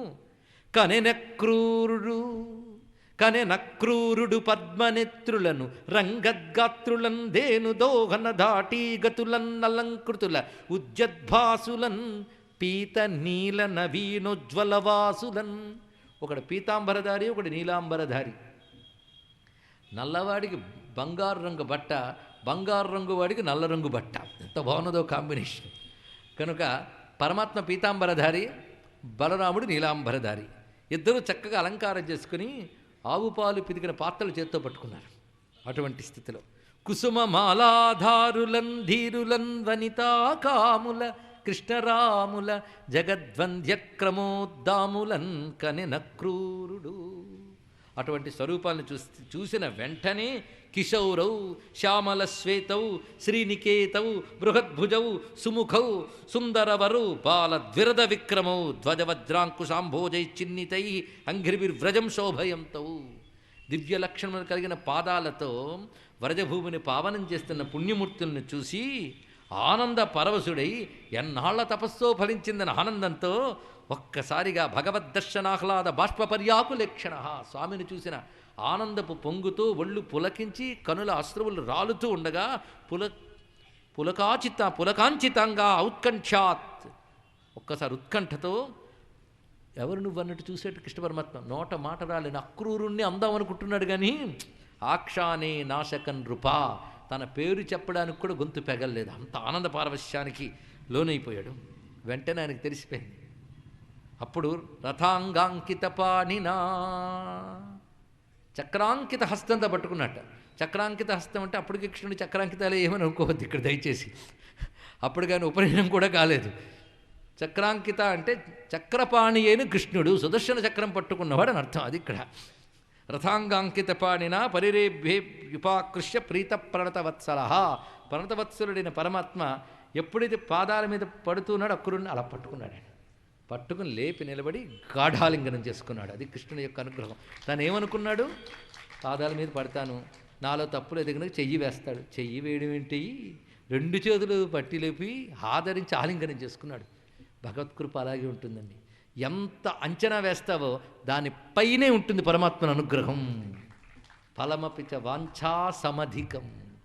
లేకపోతే నాన్న ఒళ్ళో కూర్చోనందుకు అలిగి తపస్సు చేసుకుంటే నాన్న తాత ముత్తాత కూడా చేరని ధ్రువమండలంలో కూర్చోబెట్టాడు మహానుభావుడు. ఎవడు ఊహకంతుందండి ఇక్కడ? అందుకు భగవంతుడు ఎప్పుడు కూడా అంచనాలను మించి అనుగ్రహించేవాడే నారాయణుడు. కృష్ణ పరమాత్మకు అనుగ్రహం ఎప్పుడు మనం ఆశించిన దానికంటే, ఊహించిన దానికంటే, అంచనా వేసిన దానికంటే గొప్పగా ఉంటుంది. అంత చక్కగా దగ్గరికి తీసుకుని భుజం చుట్టూ చెయ్యి వేసి ఆ పాలపాత్రలు వేరే వారికి అందించి లోపలికి తీసుకువెళ్ళాడు బలరామ సహితుడే.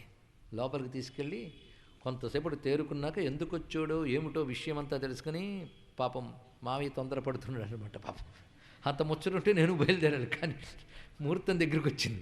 అది ఎన్నాళ్ళు ఊరుకున్న వాడికి ఆ బుద్ధి పుట్టించాడు నారదుడు సమయానికి వెళ్ళి.